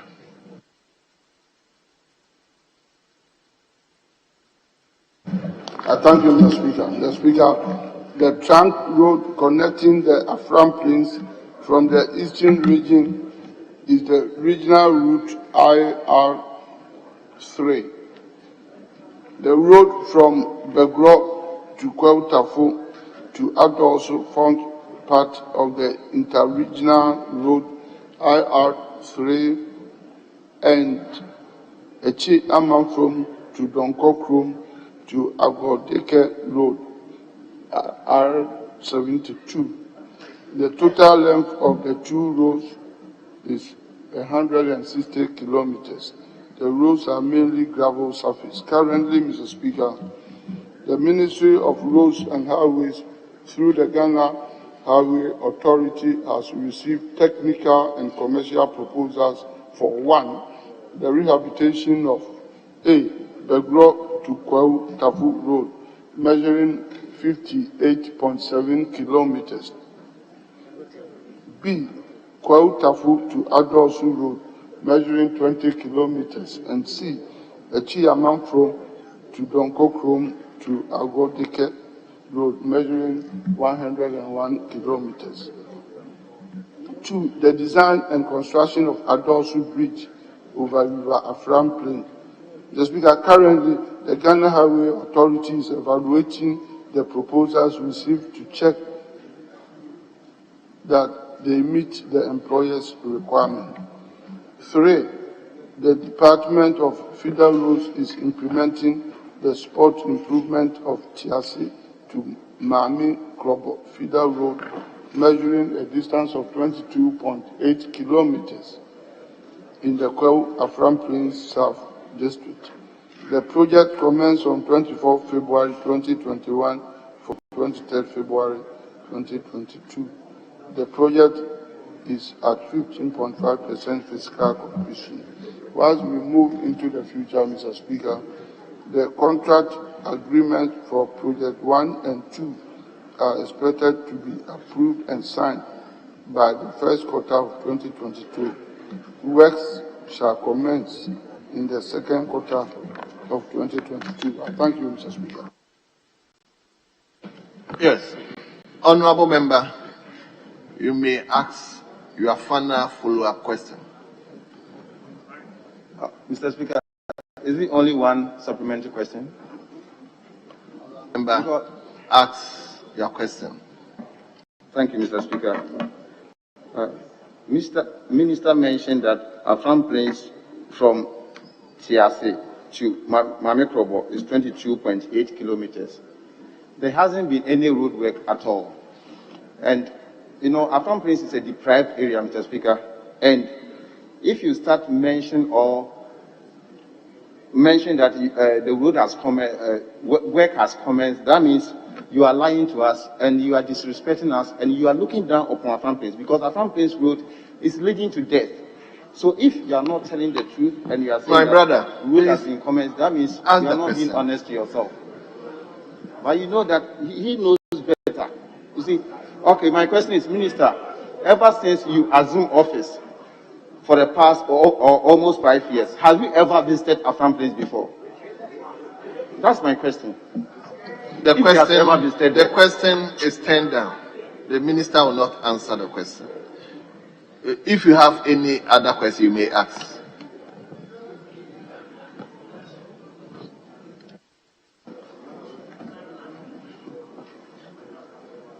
Thank you, Mr. Speaker.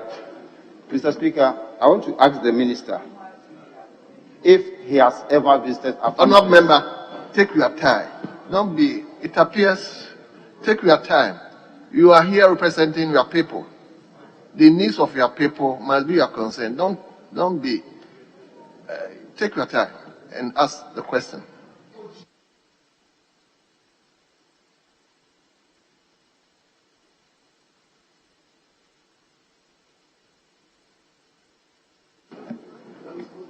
Thank you, Mr. Speaker.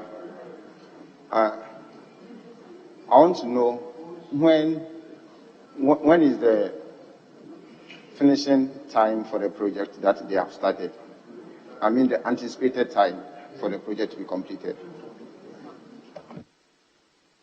Yes, Minister.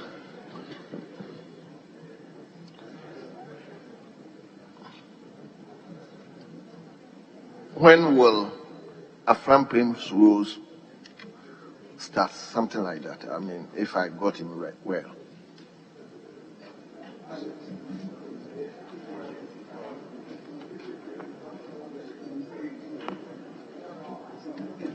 Thank you, Mr. Speaker. Mr. Speaker, Afram Prince is equally important and is another major food basket place for the country.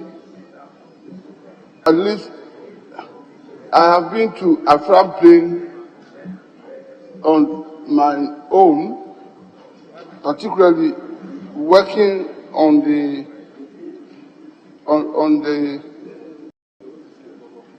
Donko Chrome, the river, Echi Amang to Donko Chrome. We are trying to build a bridge over the river. There are two bridges that are going to be built. The Echi Amang to Donko Chrome over the river. And then the Dambai bridge, measuring 1.6 kilometers.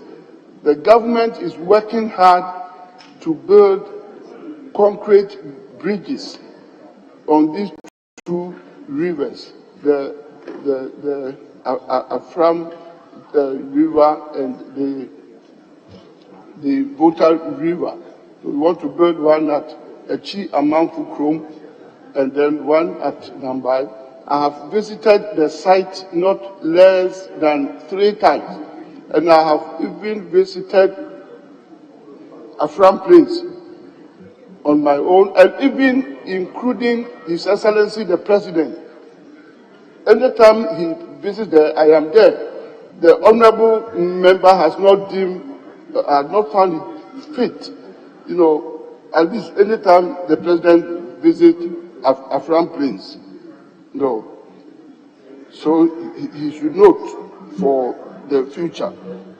Mr. Speaker, Afram Plain projects are being undertaken by different contractors. We have Contractor Construction UK Limited on it, BAM Johnson Limited on it, and Skoda Limited on it, and their completion dates are different. So the works are going on, and works will be completed at different times, Mr. Speaker. Thank you. Honorable Apia Boating, I'll give you another final slot, but please don't be emotional. You have to take the minister as your friend. Thank you, Mr. Speaker. Mr. Speaker, I want to ask the minister, when is the bridge from Kwautafo to Echi Amang going to start, and who are the contractors and the consultants?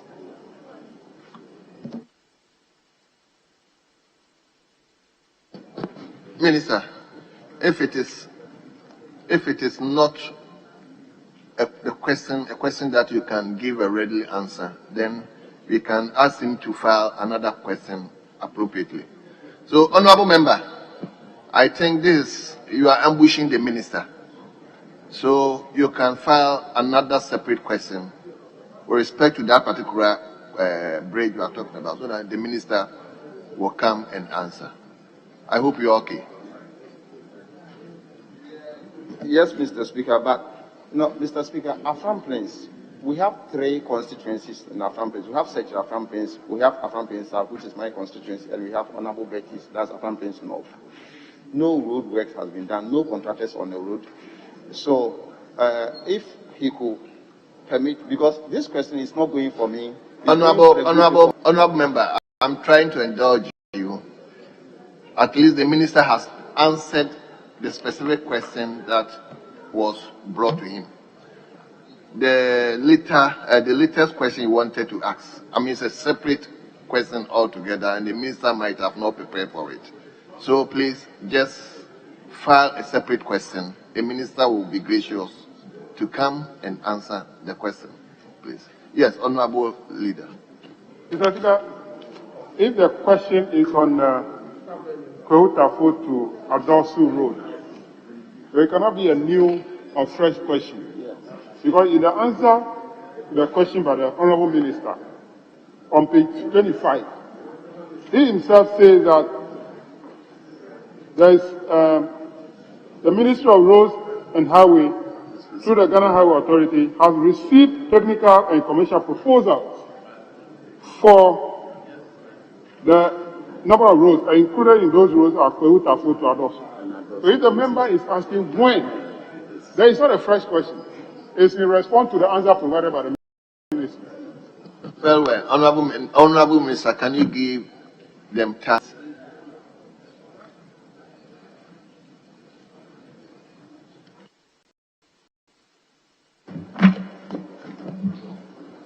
Thank you, Mr. Speaker. Mr. Speaker, as I've unambiguously stated in my answer, the ministry, through the implementing agency, Ghana Highway Authority, has received technical and commercial proposals of the underlisted roads.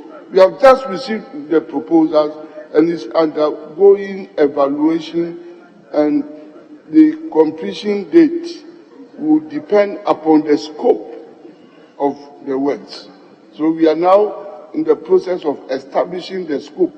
And when established, then the time duration would be known, and the time duration obviously would be between commencement and completion. So don't let us jump the gun. I thank you. Leader. Thank you very much. Honorable Minister, thank you for the answer. But what time frame has the ministry set for itself for the completion of the determination? What time frame have you set for yourself? Thank you, Mr. Speaker. Mr. Speaker, the time frame, I wish it had been done yesterday. Thank you. Well. Hold on. Initially, I said specific questions, specific constituencies, but Afram Plains North, and I believe I may indulge you to ask one supplementary question. Thank you very much, Mr. Speaker. Mr. Speaker, as we all know, this is a house of record. And for that matter, a couple of months ago, not too long ago, I filed similar questions to the Minister for Roads and Highways. And in his response, he promised the good people of Afram Plains that agreement, that is contract agreement for the project, will be commencing or probably will be considered in the year 2023. Looking at his response today, it is stated that he expects the contract agreement to be approved in the first quarter of 2022. My question is, why the difference in his response? Mr. Speaker, we all know that Afram Plains happens to be one of the food basket districts in this country. And looking at the deplorable nature of our roads, I want to find out from the minister whether it is not a political talk as usual, but to give us some sort of assurance Honorable, the people of Afram Plains. Honorable, my sister, I've indulged you, but you Thank you, Mr. Speaker. Where you coined the question, you see, the minister is anxious to respond to you, but when you say political thing, you are messing up the whole question. Anyway, Minister, just respond to her.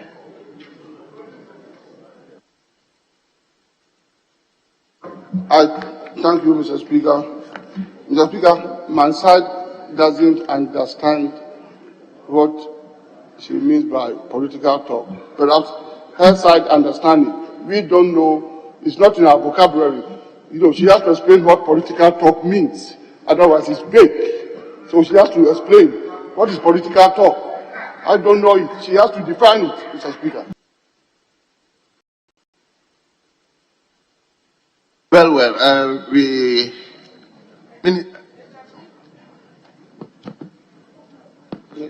Mr. Speaker, the minister has given a detailed answer at page 25 of the order paper. I want to know from him whether these steps being taken were initiated prior to 2017, or these are steps being taken. No. These are steps being taken from 2017 to date. Mr. Speaker, that is what I would want the minister to tell us. The time frame within which this initiative came up. Thank you, Mr. Speaker. Honorable Minister, hold on, Honorable Minister. I'm not going to invite any issues. You've come to answer the questions that were posed to you. 10 questions in all, you've answered all of them. The House is so grateful to you. We thank you. You are hereby discharged. Honorable members, we come to item number 5 on today's business order paper, that is business statement. The Deputy Majority Leader is here. He can now take the podium and let's have what the ensuing week will be for us. Honorable Deputy Majority.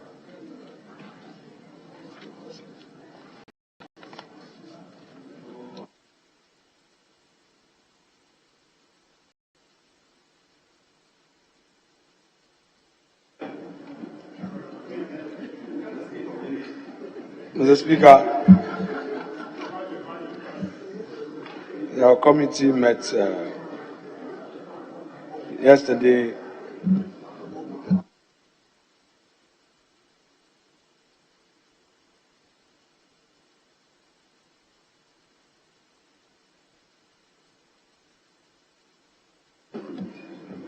Mr. Speaker, your committee met yesterday, the 4th of November, and arranged business for the ensuing week. Mr. Speaker, annexed to this report is the order in which the business for the ensuing week will proceed, and we have a 7-page document, and it spells out in detail every single item to be considered for the ensuing week. The Speaker, by way of summary, the report as indicates, we're going to have a total of 47 questions, 9 of these urgent and 38 oral. Mr. Speaker, would have an opportunity to allow statement to be read once members submit same in accord with our rules, and these may be done under Order 72 and 72. And Mr. Speaker, on the issue of questions, the committee holds a strong view that members must prepare very well and ensure that their supplementary questions are in accord with our rules, so that we'll be able to do business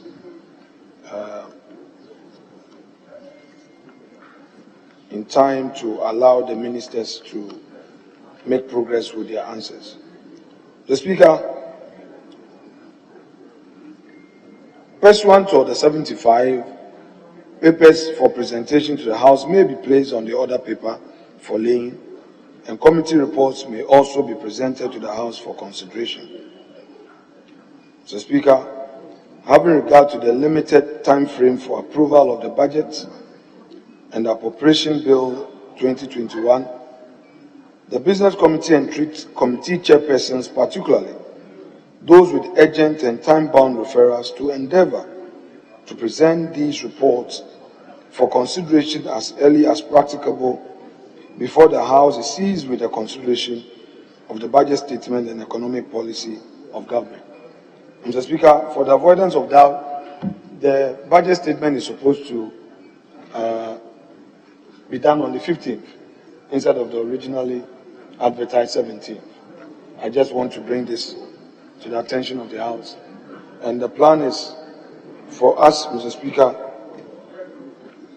to enable us go for the post-budget workshop, check-in on the 18th, do 19th, 20th, and leave Sunday, 21st, morning after breakfast, to begin the debate on Monday, 22nd, and conclude on Friday, 27th.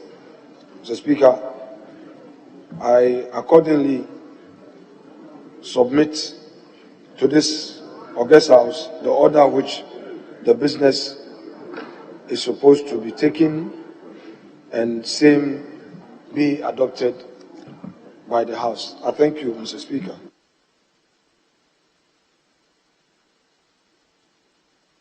Very well. Yes. Let me invite Honourable Member for Kita. Yes. Thank you, Honorable Speaker. When you look at in the third meeting of the first session of the 8th Republic, business statement of the second week, ending today, I have filed a question and my questions appear on the business statement. Question 351 and then question 394.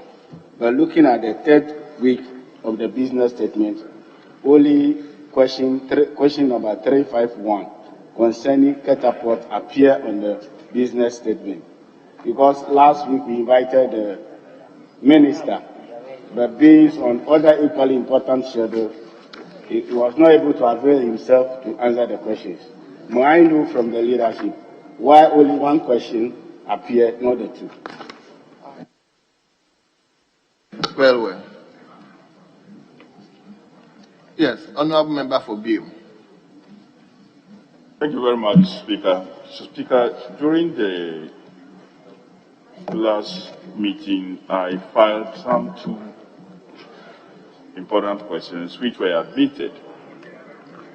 It's quite clear that I filed some questions that were admitted, scheduled, but due to developments, we did not get the opportunity to ask the ministers concerned those questions. It's to do with a particular project in my constituency that we cannot even locate the contractor. The person came to work, dug trenches, destroyed water supply system in Jasikan. After some time, the person vanished. The assembly cannot trace the contractor. The regional director of urban rules cannot trace. He's not able to provide us any information. So I filed a question. So the Minister for Rules can help us identify the person, and so that even if we can work to restore water for the people. So now it's not been captured. And the way business is going, we may end this meeting also without getting proper answer to this concern. I wish that the business committee can do something about that question. Thank you, Mr. Speaker. Well. Yes. Honourable Lydia. Thank you, Right Honourable Speaker. I filed a question on the 10th of July, 2021. It was advertised, but the minister never came to answer the question. My constituents were in dire need of fertilizer, and that was why I asked the minister to find out the urgent steps being taken to get fertilizer into the constituency for them to use. Now, the period is over. The period for farming is over, and the question has been advertised. I don't know the relevance of the question being asked today. Thank you.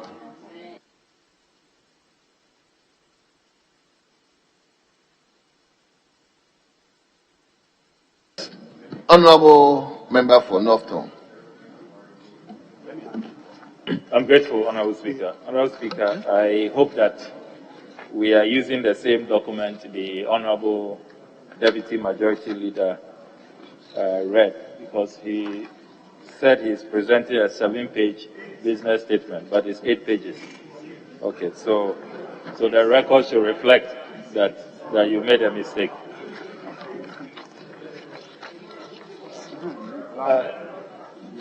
It's a house of records, you know that. You know. I don't know why my good friend won't allow me to speak. Mr. Speaker, also at page 3, item number T, the first paragraph. CODVET is the Council for Technical and Vocational Education and Training. Vocational, not vocation. So if that could also be corrected accordingly. Page 3, first paragraph T, CODVET, Council for Technical and Vocational Education and Training, not vocation. Mr. Speaker, my first concern is grounded on Order 64-2 of our standing orders, which is clear that urgent questions should not exceed 10 working days. And, Mr. Speaker, I have also taken the trouble in complying with Order 66-3B. And, Mr. Speaker, with your permission, Order 66-3B states that there shall be a questions to be kept by the clerk, which shall be open to inspection by members, and which will record A, the questions asked by members, B, the questions admitted by Mr. Speaker, and the time of their transmission to the ministers or members concerned. Mr. Speaker, based on this provision, I have this morning inspected the questions record book, and I have observed that the question I filed on the 21st of July 2021 relating to the cost of presidential travels, which the Honorable Finance Minister told this House, I had originally filed a question to him. He came after several weeks and informed us that I should redirect the question to the National Security Minister. I duly complied. The Right Honorable Speaker, according to the question record book which I've inspected this morning, has duly approved, admitted the question, and communication has been transmitted to the Minister for National Security, at least since the 19th of October 2021, according to the questions record book. So, Mr. Speaker, in the knowledge of Order 64-2, that urgent questions should not take more than 10 working days, since July, August, September, October, November, I would have thought that upon resumption, this meeting will have at least showed some urgency. The business committee will have showed some urgency, since we are way out of the window that our standing orders provide. I want to find out from the Deputy Majority when this all-important question will be programmed, since the questions record book confirms that the Right Honourable Speaker has admitted the question, it has been transmitted to the Minister in question, and all we are waiting for is for the Minister to be programmed for him to come respond to the question on the cost of presidential travels. So we need to know, Mr. Speaker, when the Business Committee will live up to its mandate under the Constitution and under the standing orders. Then finally, Mr. Speaker, I want to appeal to the Honourable Deputy Majority Leader, and for that matter, leadership of the House, that I have collaborated with respected colleagues on a good number of private members' motions, which have been duly admitted. They keep appearing on the order paper, but it appears we never get to program them for debate and then for the committees of inquiry to be established. And they are piling up since the 7th Parliament. Frontiers, for example, is still piling up. The COVID-19 inquiry into expenditure is marking time. The one we filed on WASI is still marking time. The one on NPA illegal levies is also still marking time. And these motions are piling, and I know that colleagues are bringing in more motions. Very soon, the Honorable Dafia Meko and Sosu ones will also add on. Honorable Dr. Yini is also reminding us of his. So when will we begin to, because so far it's only the Sputnik V private members, you know.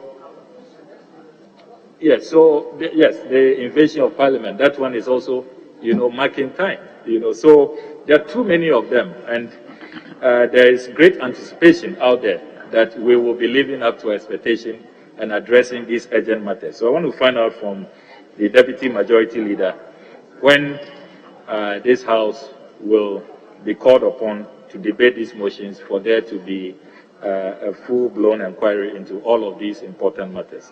I thank you, Mr. Speaker. Thank you. I think you have to hold on for the Deputy Majority Leader, the acting chairman of the Business Committee, to respond to some of these issues that have been raised. Then we'll come back to you. But before he takes the podium, let me clarify this. Honorable Member for North Tong, the issue about urgent questions, the admissibility of questions rests with the Speaker.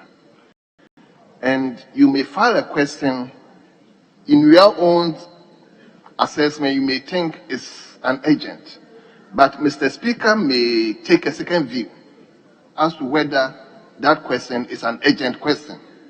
So you may file a question, even though you have indicated that it is an urgent question, but Mr. Speaker may admit it not as an urgent question, as an ordinary question. So we have to understand some of these things. Yeah, Honorable Speaker, I duly acknowledge your explanation, except to point out that when I inspected the questions record book, it has been listed as urgent, meaning the Speaker accepted and admitted it as urgent and oral. So the Minister must come under the urgent. I'm not saying this with respect to your particular question. This is a general giving to urgent questions. That members may file a question indicating that they want that particular question to be answered on urgent manner.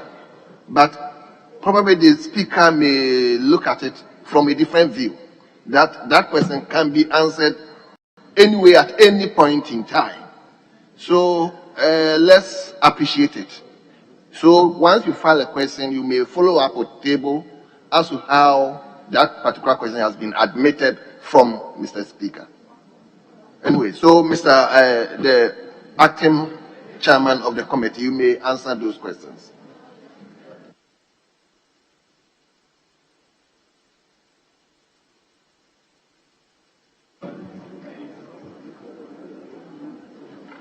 Mr. Speaker, I start from Honorable Ablakwa's concerns. The last time he followed up on a question, he relied on the phrase, the abysmal performance of. You said that the Chairman Sabonsu Afenyo Makin led committee performed abysmally. Those were your words the last time. When I finish, you sit down. When I finish, you can come back. Today, You are saying that we should live up to our mandate. The business committee, quote, must live up to its mandate. Please, with respect, such a phrase today is not appropriate because it is not the business committee's mandate to approve your question. According to you, the question was only transmitted on the 19th of October. Yet you are saying that you filed it in July and still per order 64 and 66, you've done what you're supposed to do and the question has delayed, although it's supposed to take 10 days. Meanwhile, you know that it's only per your records or per the records, it was only transmitted on the 19th of October. And today is 5th of November. You may have to confirm whether indeed even it has gotten to the minister. So I do not want the impression to be created that you have filed the question since July and the minister has failed to come and answer you. That is not accurate, and I just want the records to reflect that your question hasn't gotten to the minister per the time you were trying to say it got to the minister. If you filed in July and it never got to the minister in July, don't attribute that to him. To say that urgent question must take 10 days, that was the impression that you were creating.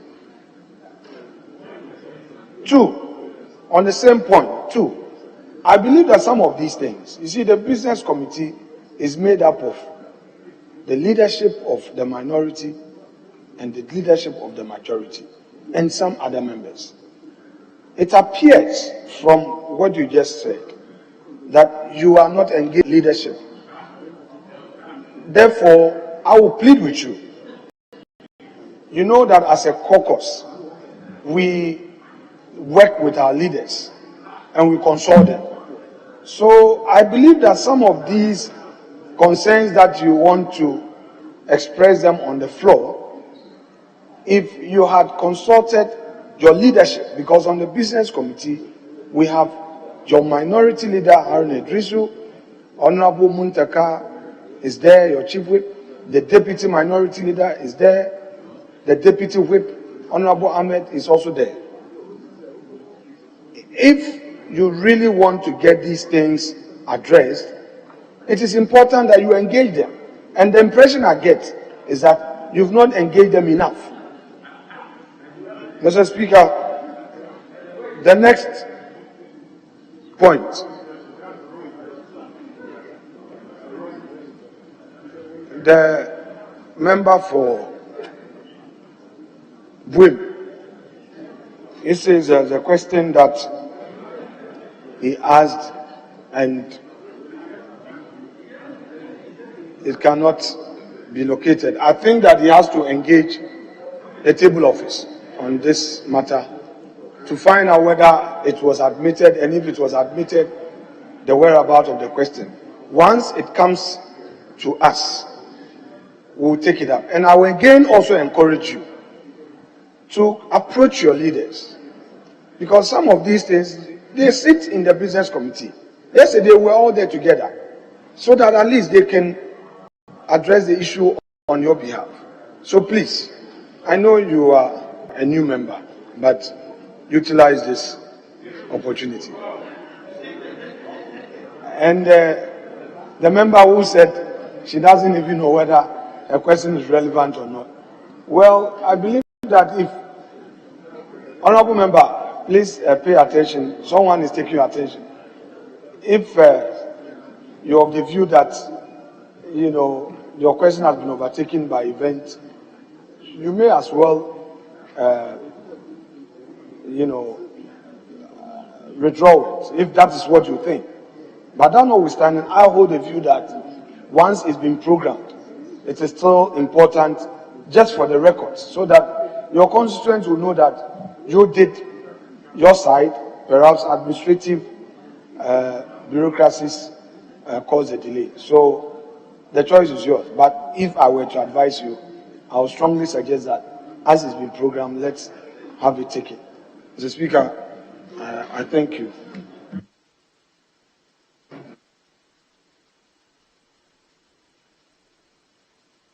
Yeah. Yes, Mr. Speaker, Honorable Member Dekita said yes. You know, we are trying to do some balancing, make sure that we program all questions and ensure that each member gets an opportunity to get his question answered. So if you are not finding it in the ensuing week, surely you will have it subsequently. Yes, what I'm saying is that we are not ending Parliament in the ensuing week. We'll continue. So you've just this term, the last time you had almost about 7 questions, being tabled, and you have an opportunity. So you don't have a problem. Honorable Member, if it has appeared, you know that the next opportunity, your question will come again. All right? I thank you so much for your patience. Yes, let him come to Honorable Member for Afejetu. Right, Honorable Speaker, I thank you for the opportunity. I have a question for the committee chair. And the question is,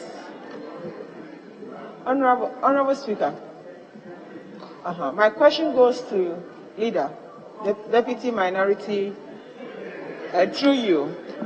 The question is that, may I know from you whether questions we filed in the last section, at the last session, are the questions being answered now? My reason for asking the question is that I filed about 10 questions during the last sitting and none was admitted. That is a concern to me. So I would like to know whether we are continuing or the questions being asked today are new questions being filed. Right, Honorable Speaker, that is my question. Yes, let me come to Bodi. Thank you very much, Mr. Speaker. Mr. Speaker, there are a lot of concerns members have. There are a lot of issues which needs to be addressed. Can the Deputy Majority Leader consider arranging for Committee of the Whole so that those matters can be discussed, Committee of the Whole, so that those matters can be discussed. For instance, 2020 fourth quarter common fund has not been paid. Second quarter 2021 common fund has not been paid. Guard fund has not been paid. So you can see from members' faces that they are showing concern. And we need to address such matters so that Speaker and members can have resources to work in their constituencies. Yes. Why is the government depriving us from resources to work for our people? So I'm only pleading with Deputy Majority Leader to, as a matter of urgency, consider Committee of the Whole for such matters to be addressed. Thank you, Mr. Speaker. Thank you very much. Yes, Honorable Elisedu. Thank you, Right Honorable Speaker.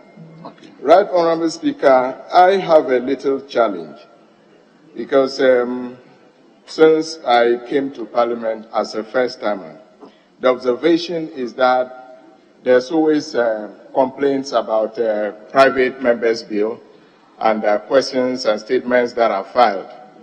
I wanted to find out how we could address this lacuna, because if the business committee can interface properly between the Speaker's decision and members, I think these complaints will minimize. I just wanted to ask for your directions on this one. Thank you. Leader. Okay.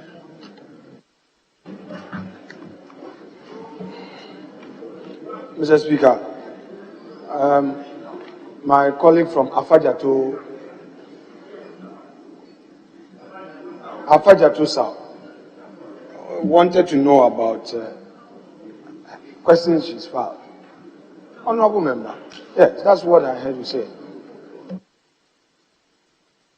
Honorable Speaker, my question is, are you continuing, are the questions being admitted now, questions that were filed in the previous session? If yes, then I have a question to ask again. If no, then I also have another question to ask. Honorable member, the issue is whether or not your question was admitted by Mr. Speaker. If you ask whether we are continuing, that's the process. All questions that have been admitted by Mr. Speaker are being programmed. For the avoidance of doubt, Order 66 is clear. I don't want any member to create the impression that it is the business committee that has a responsibility of admitting questions. We don't. And I think this thing has been dealt with severally. And the member who spoke, after you, saying that he wants guidance and all those things.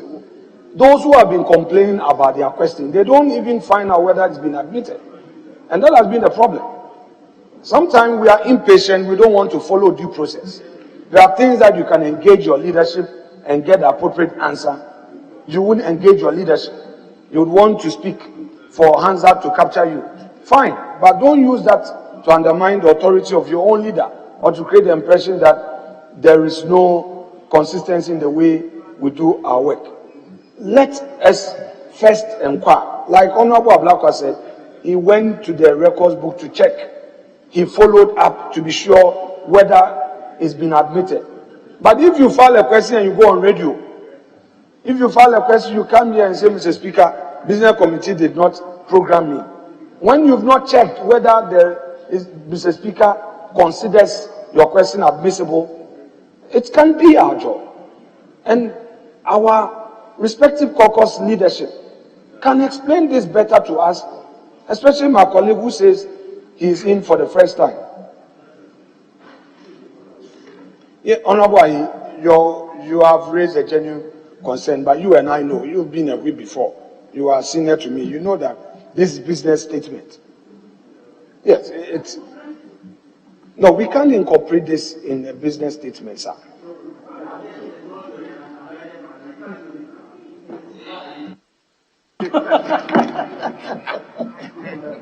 Honorable Akando. Oh, I didn't know. No. I mean, let him finish. He hasn't finished. Okay. Mr. Speaker will call you. No, but I am saying that we should guide the new members. Mr. Speaker, you see, Honorable Member, let me resume my seat. Then Mr. Speaker will call you. But what you are doing is not parliamentary.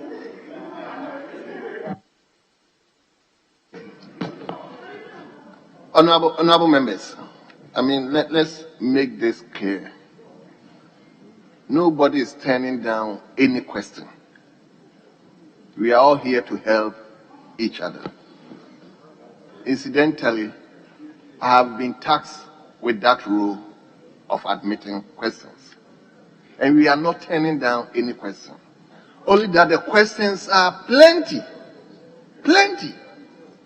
The last count, we have more than 300 questions. So, please just take your time. Business committee will schedule in such a way that everybody will get time to have his question programmed. Those of you who are complaining about your questions in the last meeting, we are rolling it out. Every question that has been admitted will be scheduled for the minister to come and answer. So let's take time. You know the numbers. The numbers are just too huge. One person can file 20 separate questions. 20. So let's also cooperate with leadership and the business committee. I mean, at times it becomes so so burdensome as to what to do. So I can assure you that nobody is turning down anybody's question. I mean, we are all interested in pushing the agenda of our constituencies. So please, let's get that one clear. Yes, Honorable Deputy Leader. I agree. Thank you, Thank you, Honorable Speaker, for the opportunity. Honorable Speaker, the matter raised by Honorable Sansin Ahi about whether we must amend the chairman of the business committee will consider amending the business statement to include either a joint caucus meeting or a committee of the whole in the ensuing week will be very important. So, Speaker, just yesterday, we are whips. He has been whipped before, deputy whip before. I took over from him. He's speaking from the convention and experience, and what he's saying is very germane. The Speaker, as a senior, he's sensing the mood of the House, and he's advising leadership, which is chaired by the leader of government business, to amend the business statement to include this joint caucus or committee of the whole meeting. And it is for our collective good. The Speaker, just yesterday, we deferred a motion that we didn't have the numbers to cast a vote. Today, Mr. Speaker, look at the numbers. Do we have the numbers? Still no. So this underscores that the wisdom coming from the former deputy whip must be considered. But if we brush it over and pretend as if nothing is at stake, Mr. Speaker, just from yesterday, check around, you are not even up to 20. From 137, you are not up to 20. Meanwhile, your motion was deferred, that today bring the numbers for votes to be cast. Where are the members? So when we call a joint caucus meeting on sensitive matters like this, we discuss. If there are challenges, we let colleagues hear. If you don't do that, and he's saying it, and you say because the business committee has brought this report, this must just be adopted without any input from members, that is not what we do. So it's very germane, and the Speaker, I want to re-emphasize and thank the honorable member for Bodi who trained me.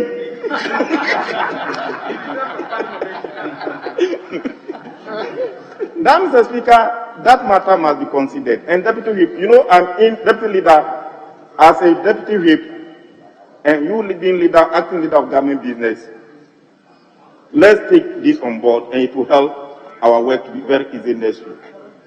Mr. Speaker, as Parliament, if we don't engage, and it's the only platform that we have to engage.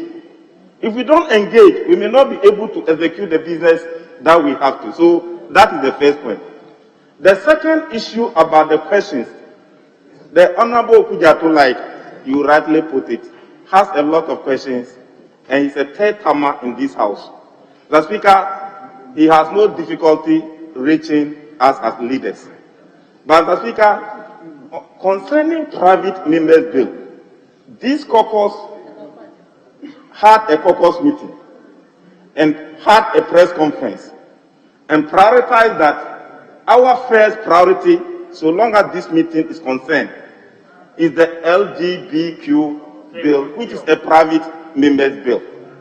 And we said until we do it, we are not allowing other bills to come and supersede that one. That was the position we took, and we had a press conference. However, he is saying that what is the position of the other private members' bill that he has brought. So if he said, oh, but you took a position that this was the position, it doesn't mean he does not consult his leadership.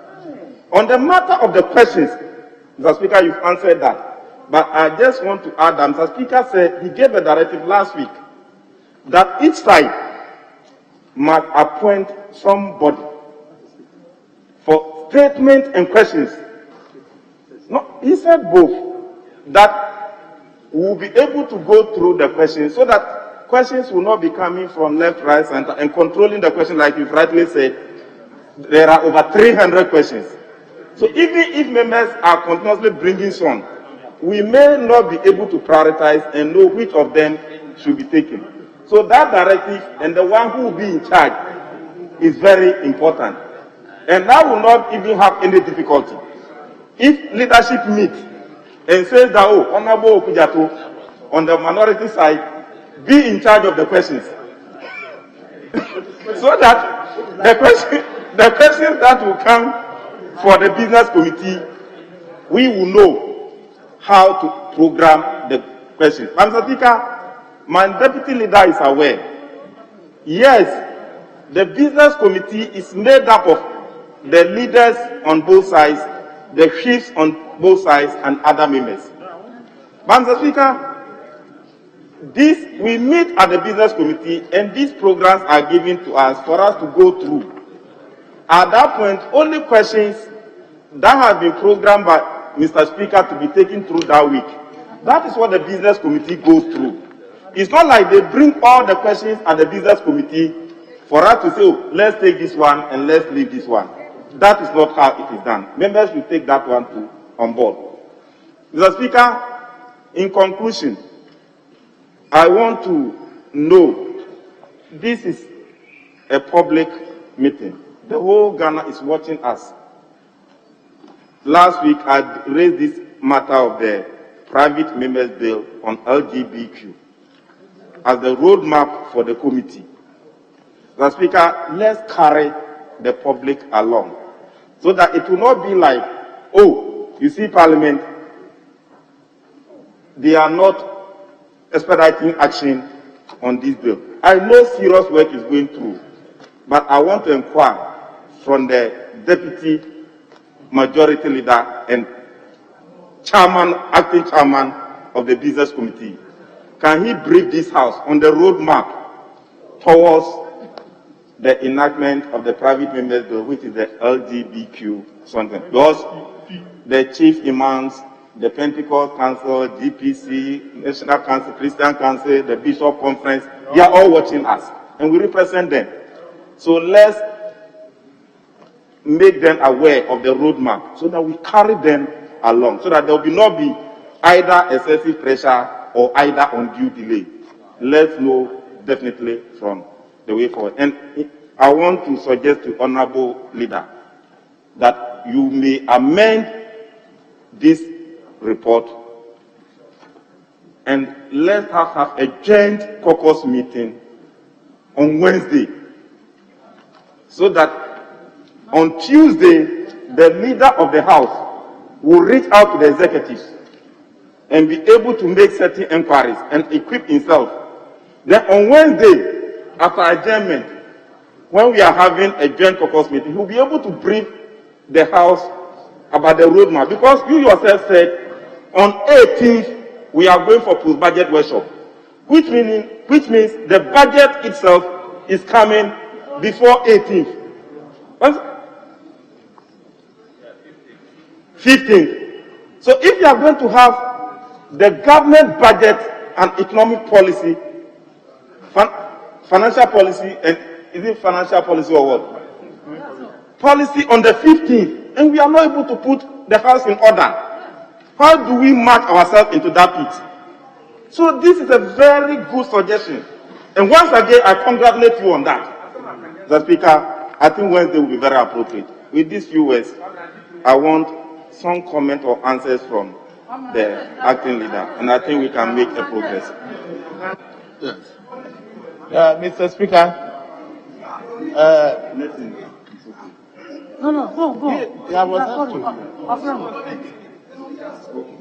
Mr. Speaker, mine is no, I have a.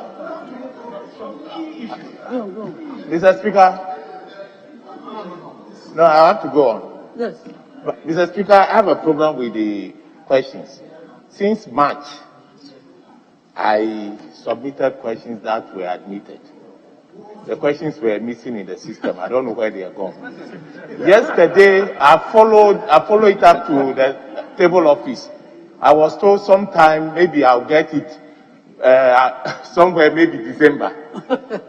My question here is, well, I don't know how these are arranged. Since I came to the house, I've never had opportunity to ask a single question. So it's sad. It's not being fair to me. Honorable member, we've heard you. Just follow up with table. They will address your issue. They will program it. I mean, just have patience. Yes, honorable leader, just respond to it and let's move on, please.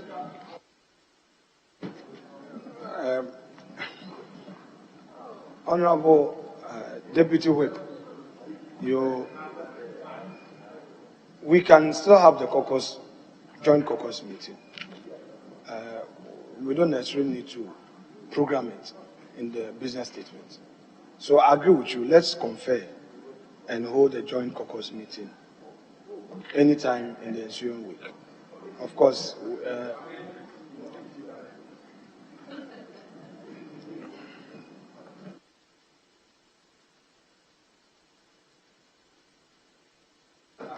so, Mr. Speaker, I agree with him. So we'll get it done. On the issue of this LGBTQ, Mr. Speaker, the committee has received over 150 memoranda. I am well informed of steps they have taken so far. They have met and they programmed to hear them weekly. And from next week, they are starting. So, if Honorable Ibrahim Ahmed wants us to carry the nation along, then, per my calculation, if they are doing weekly, we don't know whether any more memoranda will come. Then it means that we are looking at 15 weeks for a year. Yes, every week they are doing 10, 150, and they want to do 10 a week. So it is important all those who have brought memoranda ahead. It is after that they will now prepare their report and then come and we make progress. So if you wanted some information on that, that is what I know so far. So Speaker, there be nothing more to add. I pray you to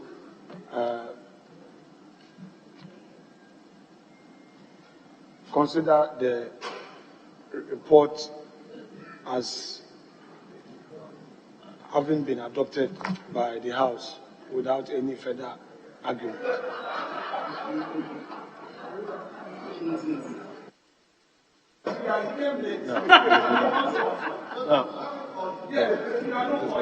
Speaker, this is an urgent matter. Mr. Speaker.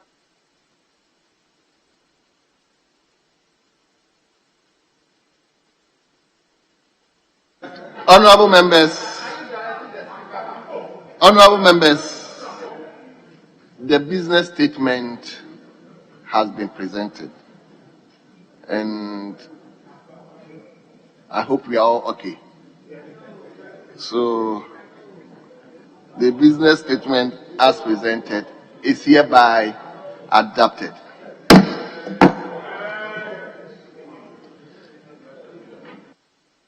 Honorable Leader, it's past 1. Yesterday I indicated that we will not leave here after 2. So whatever program we have, let's.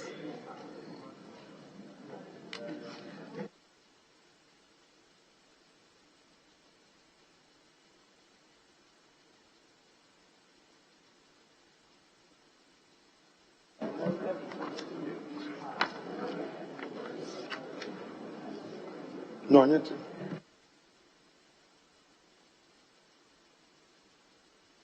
Mr. Speaker, if you'll be pleased, may we proceed to item 11.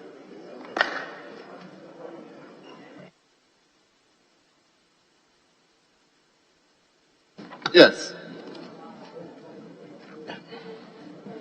Mr. Speaker, I just want to draw your attention that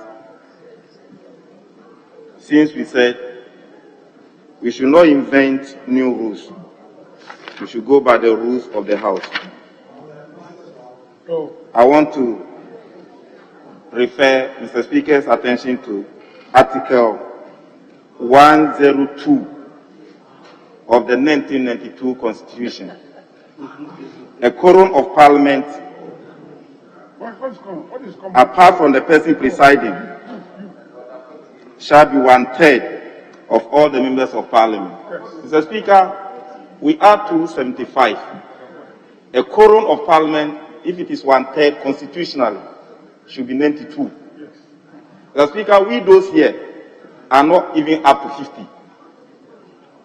Mr. Speaker, based on that, I want to invoke Order 48 that we do bring proceedings to an end and adjourn business per the rule of law. I don't want anybody to accuse you of reinventing new laws.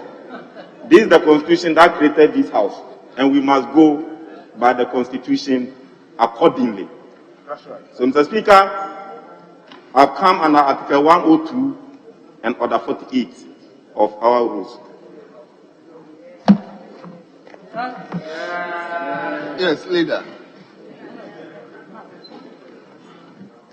Yeah, Mr. Speaker, my respected colleague relies on Order 48. Mr. Speaker, I shall read Order 48. 48, 1 and 2.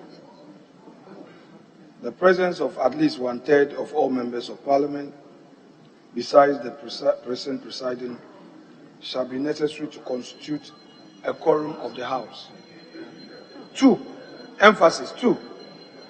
If at the time of sitting, a member takes notice or objection that there are present in the House besides the person presiding less than 1/3 of the number of all the members of Parliament, and after an interval of 10 minutes, a quorum is not present, the person presiding shall adjourn the House without question, and put onto the next sitting day.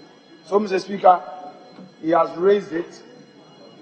The rule says 10 minutes to see whether we have the necessary quorum. So, Mr. Speaker, we will proceed with item 11. The business of the day must continue. Then he takes a proper application after 10 minutes. So, Mr. Speaker, Chairman of the Finance Committee can proceed. Well. Mr. Speaker, the acting leader of government business and my senior in leadership.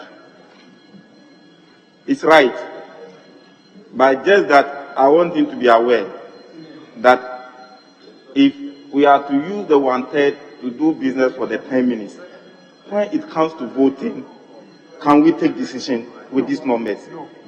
Just be aware. Just want him to be aware so that I don't. So we should debate without vote.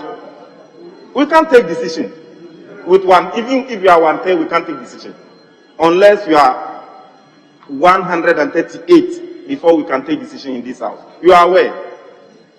Anyway, Mr. Speaker, all I'm saying is that the rule that you have invoked says when you do, we need 10 minutes. It doesn't mean that we place proceedings on ice. So let's proceed. We've heard the bell. I'm sure members who are in their offices have heard your application. Whereas because of the COVID, people wanted to observe proceedings in their offices.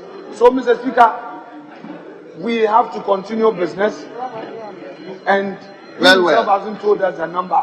Honorable members, at the commencement of public business, we move to motion number 11. Yes, Thank you, Mr. the Speaker. chairman of the committee. Thank you, Mr. Speaker. I rise to move that this Honourable House adopt the report of the Finance Committee on the annual report on the collection and utilization of the African Union Import Levy for the 2020 fiscal year. And in doing so, I present, Mr. Speaker, your committee's report. I request the Hansa Department to capture the entire report whilst I take the highlights. The purpose of the report is to comply with the Section 7 of the African Union Import Levy Act 2017, Act 952, which requires the Minister for Finance submit a report to Parliament on the collection and utilization of the African Union Levy annually. Mr. Speaker, the utilization and the observations of the committee are duly captured in the report that has been distributed. In conclusion, Mr. Speaker, after careful consideration, the committee is of the view that the report complies with provisions of the Act 952. The committee accordingly recommends the House to adopt its report and adopt the 2020 annual report on the collection and utilization of the AU levy in accordance with law. Respectfully submitted, Mr. Speaker. Well. Yes, Ranking. Deputy Ranking. Honourable Member for Afram Prince, Afram Prince, yes. Thank you, Mr. Speaker. I rise to second the motion. In doing so, Mr. Speaker, I will make a few comments. African Union has an important role to play in the political and socio-economic development of Africa. The passage and presentation of the AU Import Act is very important and provide a more sustainable funding for AU and related activities in the member countries. Mr. Speaker, this has provided a more reliable source of funding and has contributed to the country payment of AU obligations. Mr. Speaker, the payment of AU access contribution from the levy proceeds is in compliance with the Section 6(1) Act 952. For the 2020 financial year, the correction amounted to 69,861,048. Mr. Speaker, I'll go straight to the summary of correction and utilization of Africa Import account. When we get to the payment in respect of the organization of AU 4th STC meeting in Accra, is there a problem? I have a problem with the place. So, Speaker, this amount was transferred from Finance Ministry to AU for the organization. But out of 4,073,115, amount of 469,080 was used as a payment of compensation and commitment to vendor. My question is organization, this one is AU money. So if Finance Ministry is organizing such actions, they need to pay them through the government checks, but not AU's fund.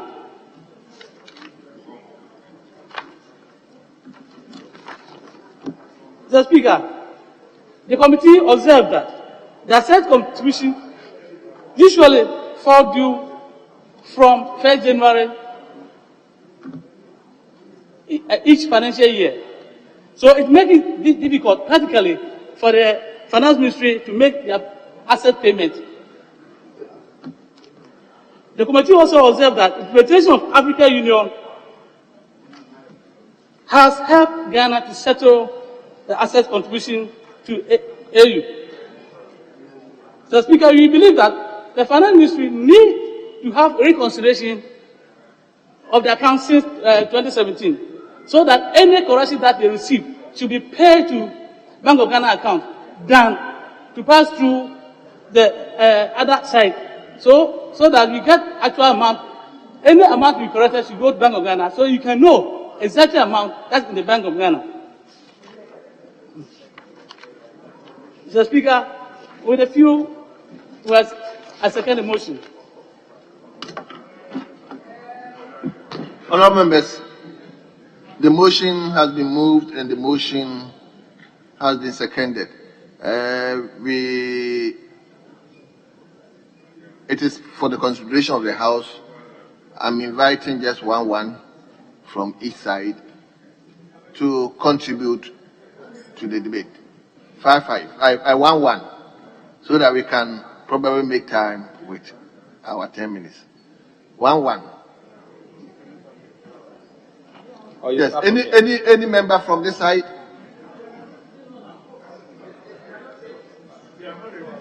Okay, Honorable Ato Forsen. Mr. Speaker, nobody is standing up from the other side. They are not really ready to debate. But we are ready. If you give us 6, we can speak here.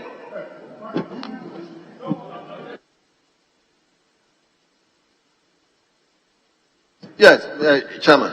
Mr. Speaker, I think I hinted about this yesterday. Anytime I move a motion for a report to be adopted, Mr. Speaker, out of respect for my colleagues on the committee, especially those on the minority side, I try to present the mood and the perspectives of the committee as a whole. And yet I'm never given the opportunity to express my own sentiments. And anytime, invariably, the ranking member gets up to second, he has the opportunity to take this House through. Mr. Speaker. Chairman, you may also have the opportunity to allow your vice or any member of the committee to present the report. If you want to have the opportunity to actually deal into the matters in the report, you can ask anybody. The vice is there, any member of the committee from your side can present. I understand today the ranking decided not to second. That's why. Well noted, Mr. Speaker. So, I mean, we can take it that angle. Thank you. Yes, let me hear from you. Thank you, Mr. Speaker. Mr. Speaker, first let me say this is not the first time in our history where a chairman of a committee has to present the committee's report. And the Honorable Abeji, 8 years in a row, he presented and never had the opportunity to obviously present his own side. But he has the opportunity to give to his deputy to present the report and maybe have the chance to speak for himself. Mr. Speaker, to contribute to the motion that was moved by the chairman, I wish to say that this is a straightforward report. Indeed, it is a report that is to update members of parliament or apprise members of parliament about the performance of a tax policy we passed in the year 2017. So, Speaker, Section 7 of the AU Levy Act says that every year the Ministry of Finance should present to us a report giving us an idea how much has been collected and how much is left in the account, and obviously how much has been used to pay for our subscription. Speaker, my concern with this very tax policy relates to the fact that Ghana, being part of the African Union, had to introduce a tax policy that would be used for the payment of subscriptions for the African Union. Because over the years, a number of African countries are not able to pay their subscriptions to the African Union. And so the African Union decided to introduce a tax policy purposely to impose on all imports coming into the country. And that is why, Mr. Speaker, we have this report. Mr. Speaker, my concern is that after 5 years since the African Union gave the go-ahead for African countries to impose an AU levy, very few of the African countries are implementing the AU levy. And some of them are paying, others are not paying. So I do not understand why oftentimes Ghana is quick in rectifying treaties and others are not that quick in rectifying them.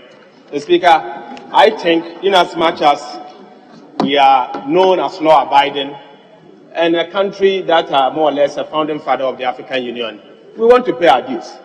But that does not mean that we should always be used in quote as guinea pigs, as the ones that should tax the ordinary Ghanaian and use the money to run the African Union. There are giants in the African continent that I believe that they should also be encouraged to contribute accordingly, just like we are also contributing. We have the giants in the West Africa region, the North Africa region, and even in East Africa, that I believe that since they are not contributing at this stage, the AU must take a strong step to encourage them to ensure that they impose these taxes and also to transfer same to the African Union so that they will be able to perform the functions that they have to. We all know the functions that African Union is performing, but I believe that they can accelerate what they are doing even better if the dues goes to them and get to them on time. So, Speaker, I think it's straightforward. We have been told that in the year 2019, an amount of approximately 56 million was collected as AU levies, and then prior to that, there was an amount in account, giving us a balance of 101 million Ghana cedis as the amount we have in the account. The government has indeed transferred the dues that Ghana has to pay to the African Union, and we still have a surplus in the account. I only hope and pray that that money will be kept secured as it has to be kept secured, and whenever that obligation is due, we use the same money to service it. Thank you, Mr. Speaker. Thank you very much. Yes, Honourable Member for Trobo.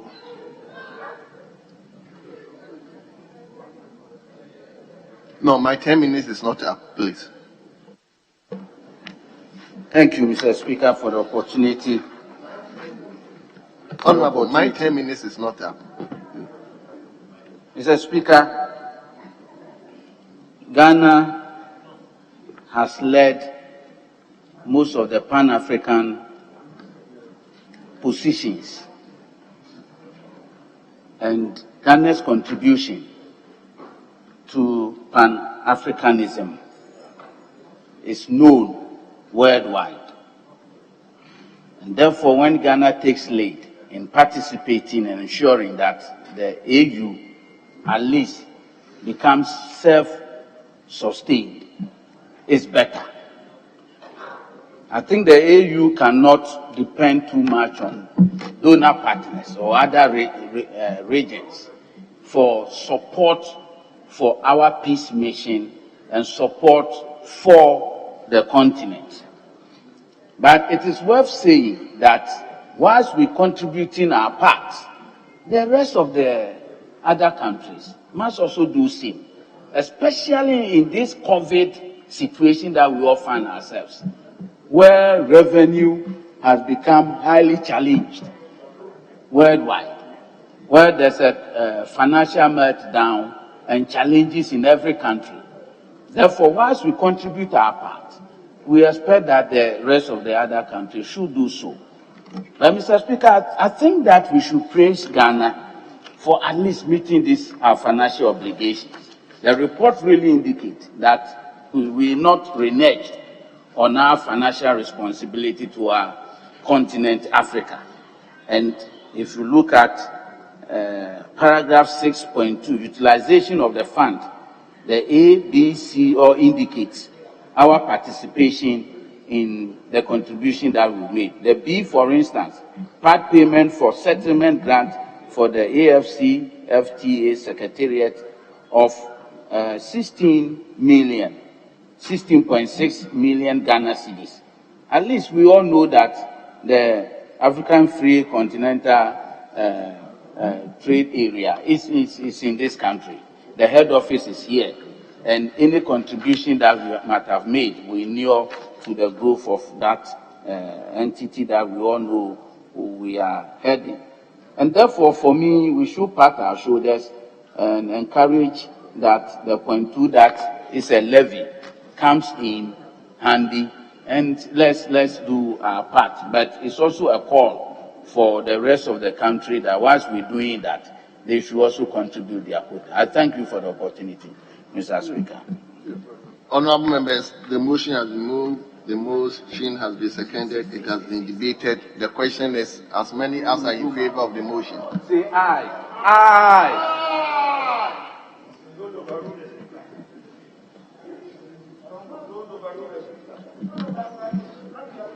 Mr. Speaker, thank you very much for not putting the question. I have few issues to raise before you put the question.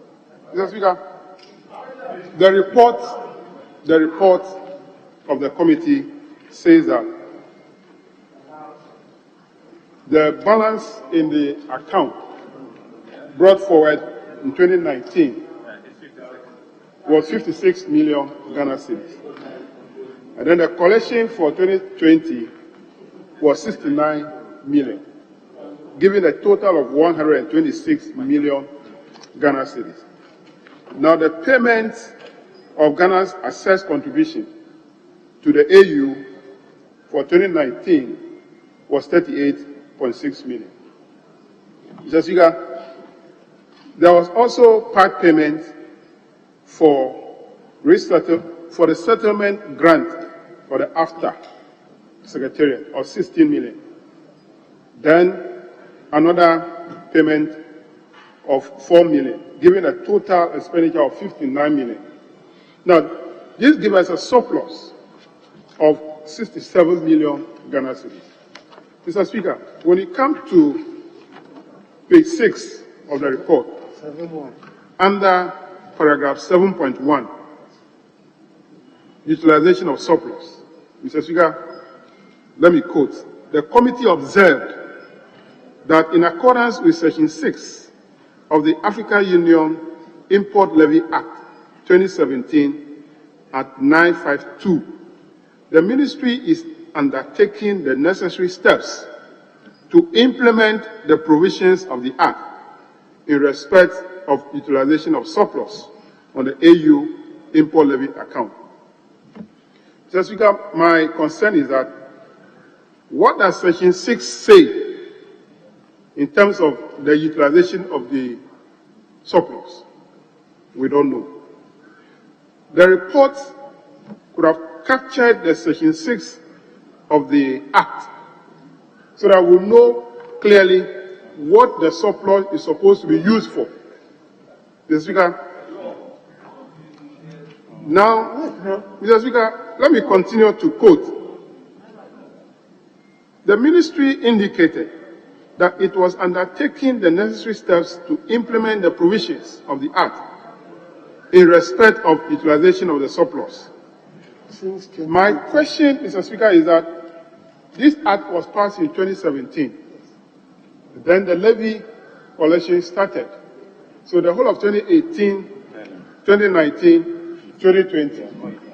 Mr. Speaker, if the ministry is not taking steps in the implementation of the provisions of the Act in relation to the utilization of the surplus, for which the report did not tell us clearly, because one needs to refer to the Act to know what the surplus is supposed to be used for. Mr. Speaker, the question is, why should the Ministry of Finance delay for more than 3 years and now taking steps to implement the provisions of the Act? This should be a concern for us, because this 67 million Ghana cedis, whether the money is in the account or not, you and I do not know. They are not taking steps to implement the provisions of the Act, then report to the House. What does the law say in terms of report for the surplus?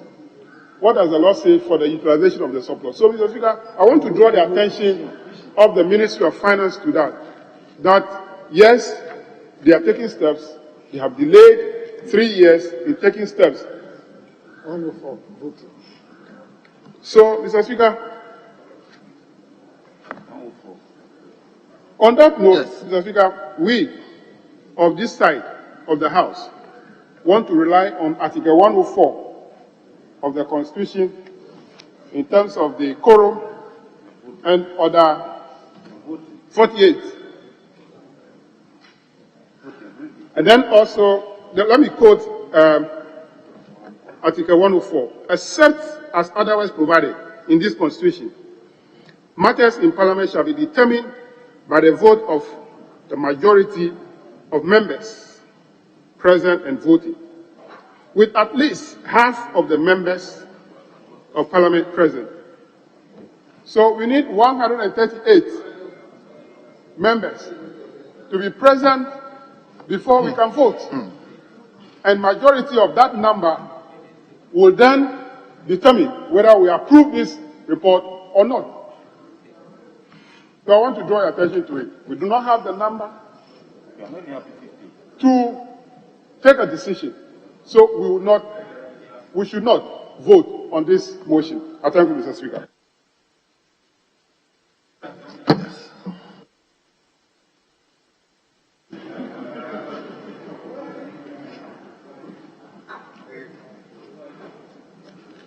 Well, Mr. Speaker, this is a new application that has been made by Honorable Abej. So, Mr. Speaker, we have to follow the procedure under 48. You have made a new application. No, you did. You referred to the Constitution and used where the phrase "we the members" are. Would you sit down? Because you sit down until you Honourable members, you've just spoken. Allow him to also.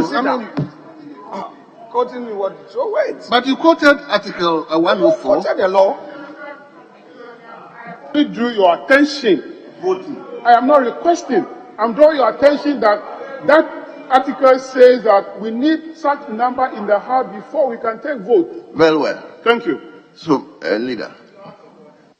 Mr. Speaker, I am saying that the member who just spoke concluded his observation with an application, which application had to do with quorum.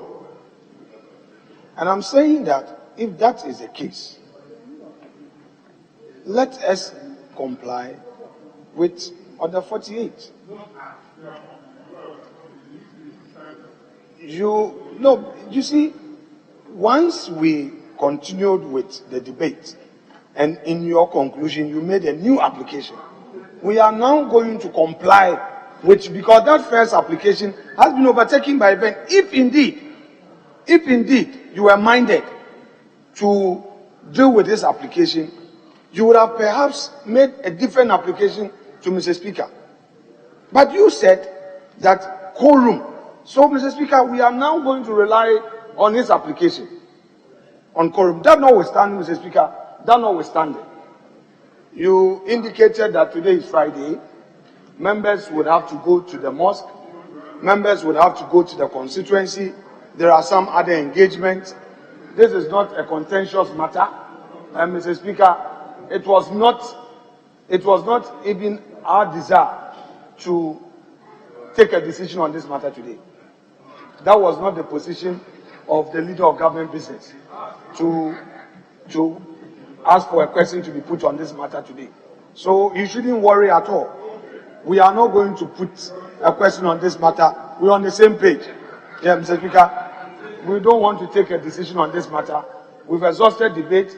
We place a decision on ice until Tuesday. I lead government business, not you. I have not asked Mr. Speaker to put a question. Mr. Speaker, thank you so much. Yes, Mr. Speaker, thank you so much. Very well. So, the earlier.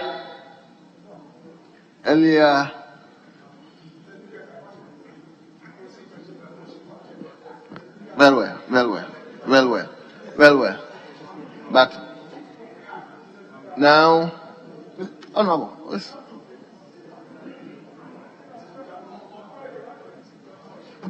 yes, let me listen. The Speaker, you know, we are a creature of law. Yes. And we cannot abandon Article 102 of the Constitution. How can you say the earlier application is abandoned? The Speaker, just yesterday you came out that we should not reinvent new rules. And you are saying that this Constitution is abandoned. On what note? The Speaker, Well noted. Well noted. Leader.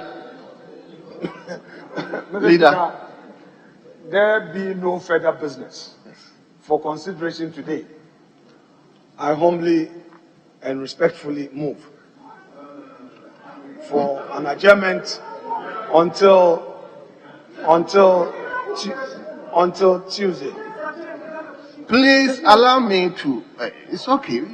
You spoken. Honorable member, honorable leader.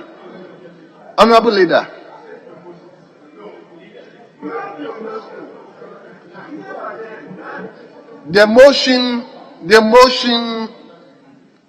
listed 11, page 4, was moved, was seconded, it has been debated. However, we are deferring the question. So we will put the question at the appropriate time, not today.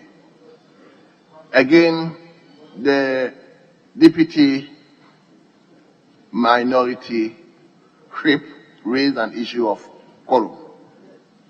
He raised it from the Constitution and has also affirmed it with Standing Orders 48. Have no option than to adjourn the House. Because per Standing Order 48, it means I don't even have the luxury to even put the question.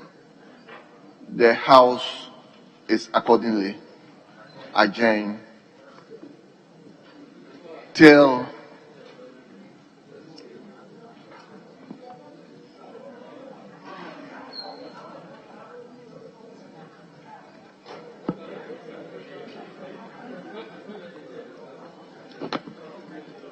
table office. Hold on. Table office. Somebody is challenging that we have a quorum. So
hello.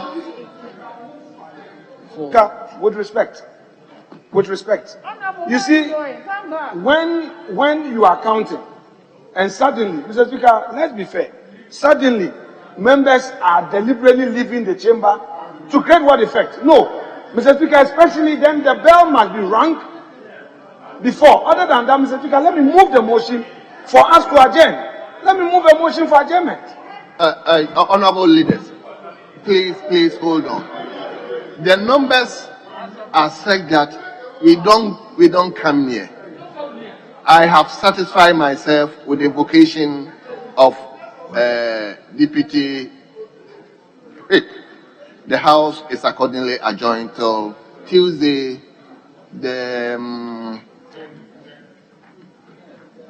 it 9th?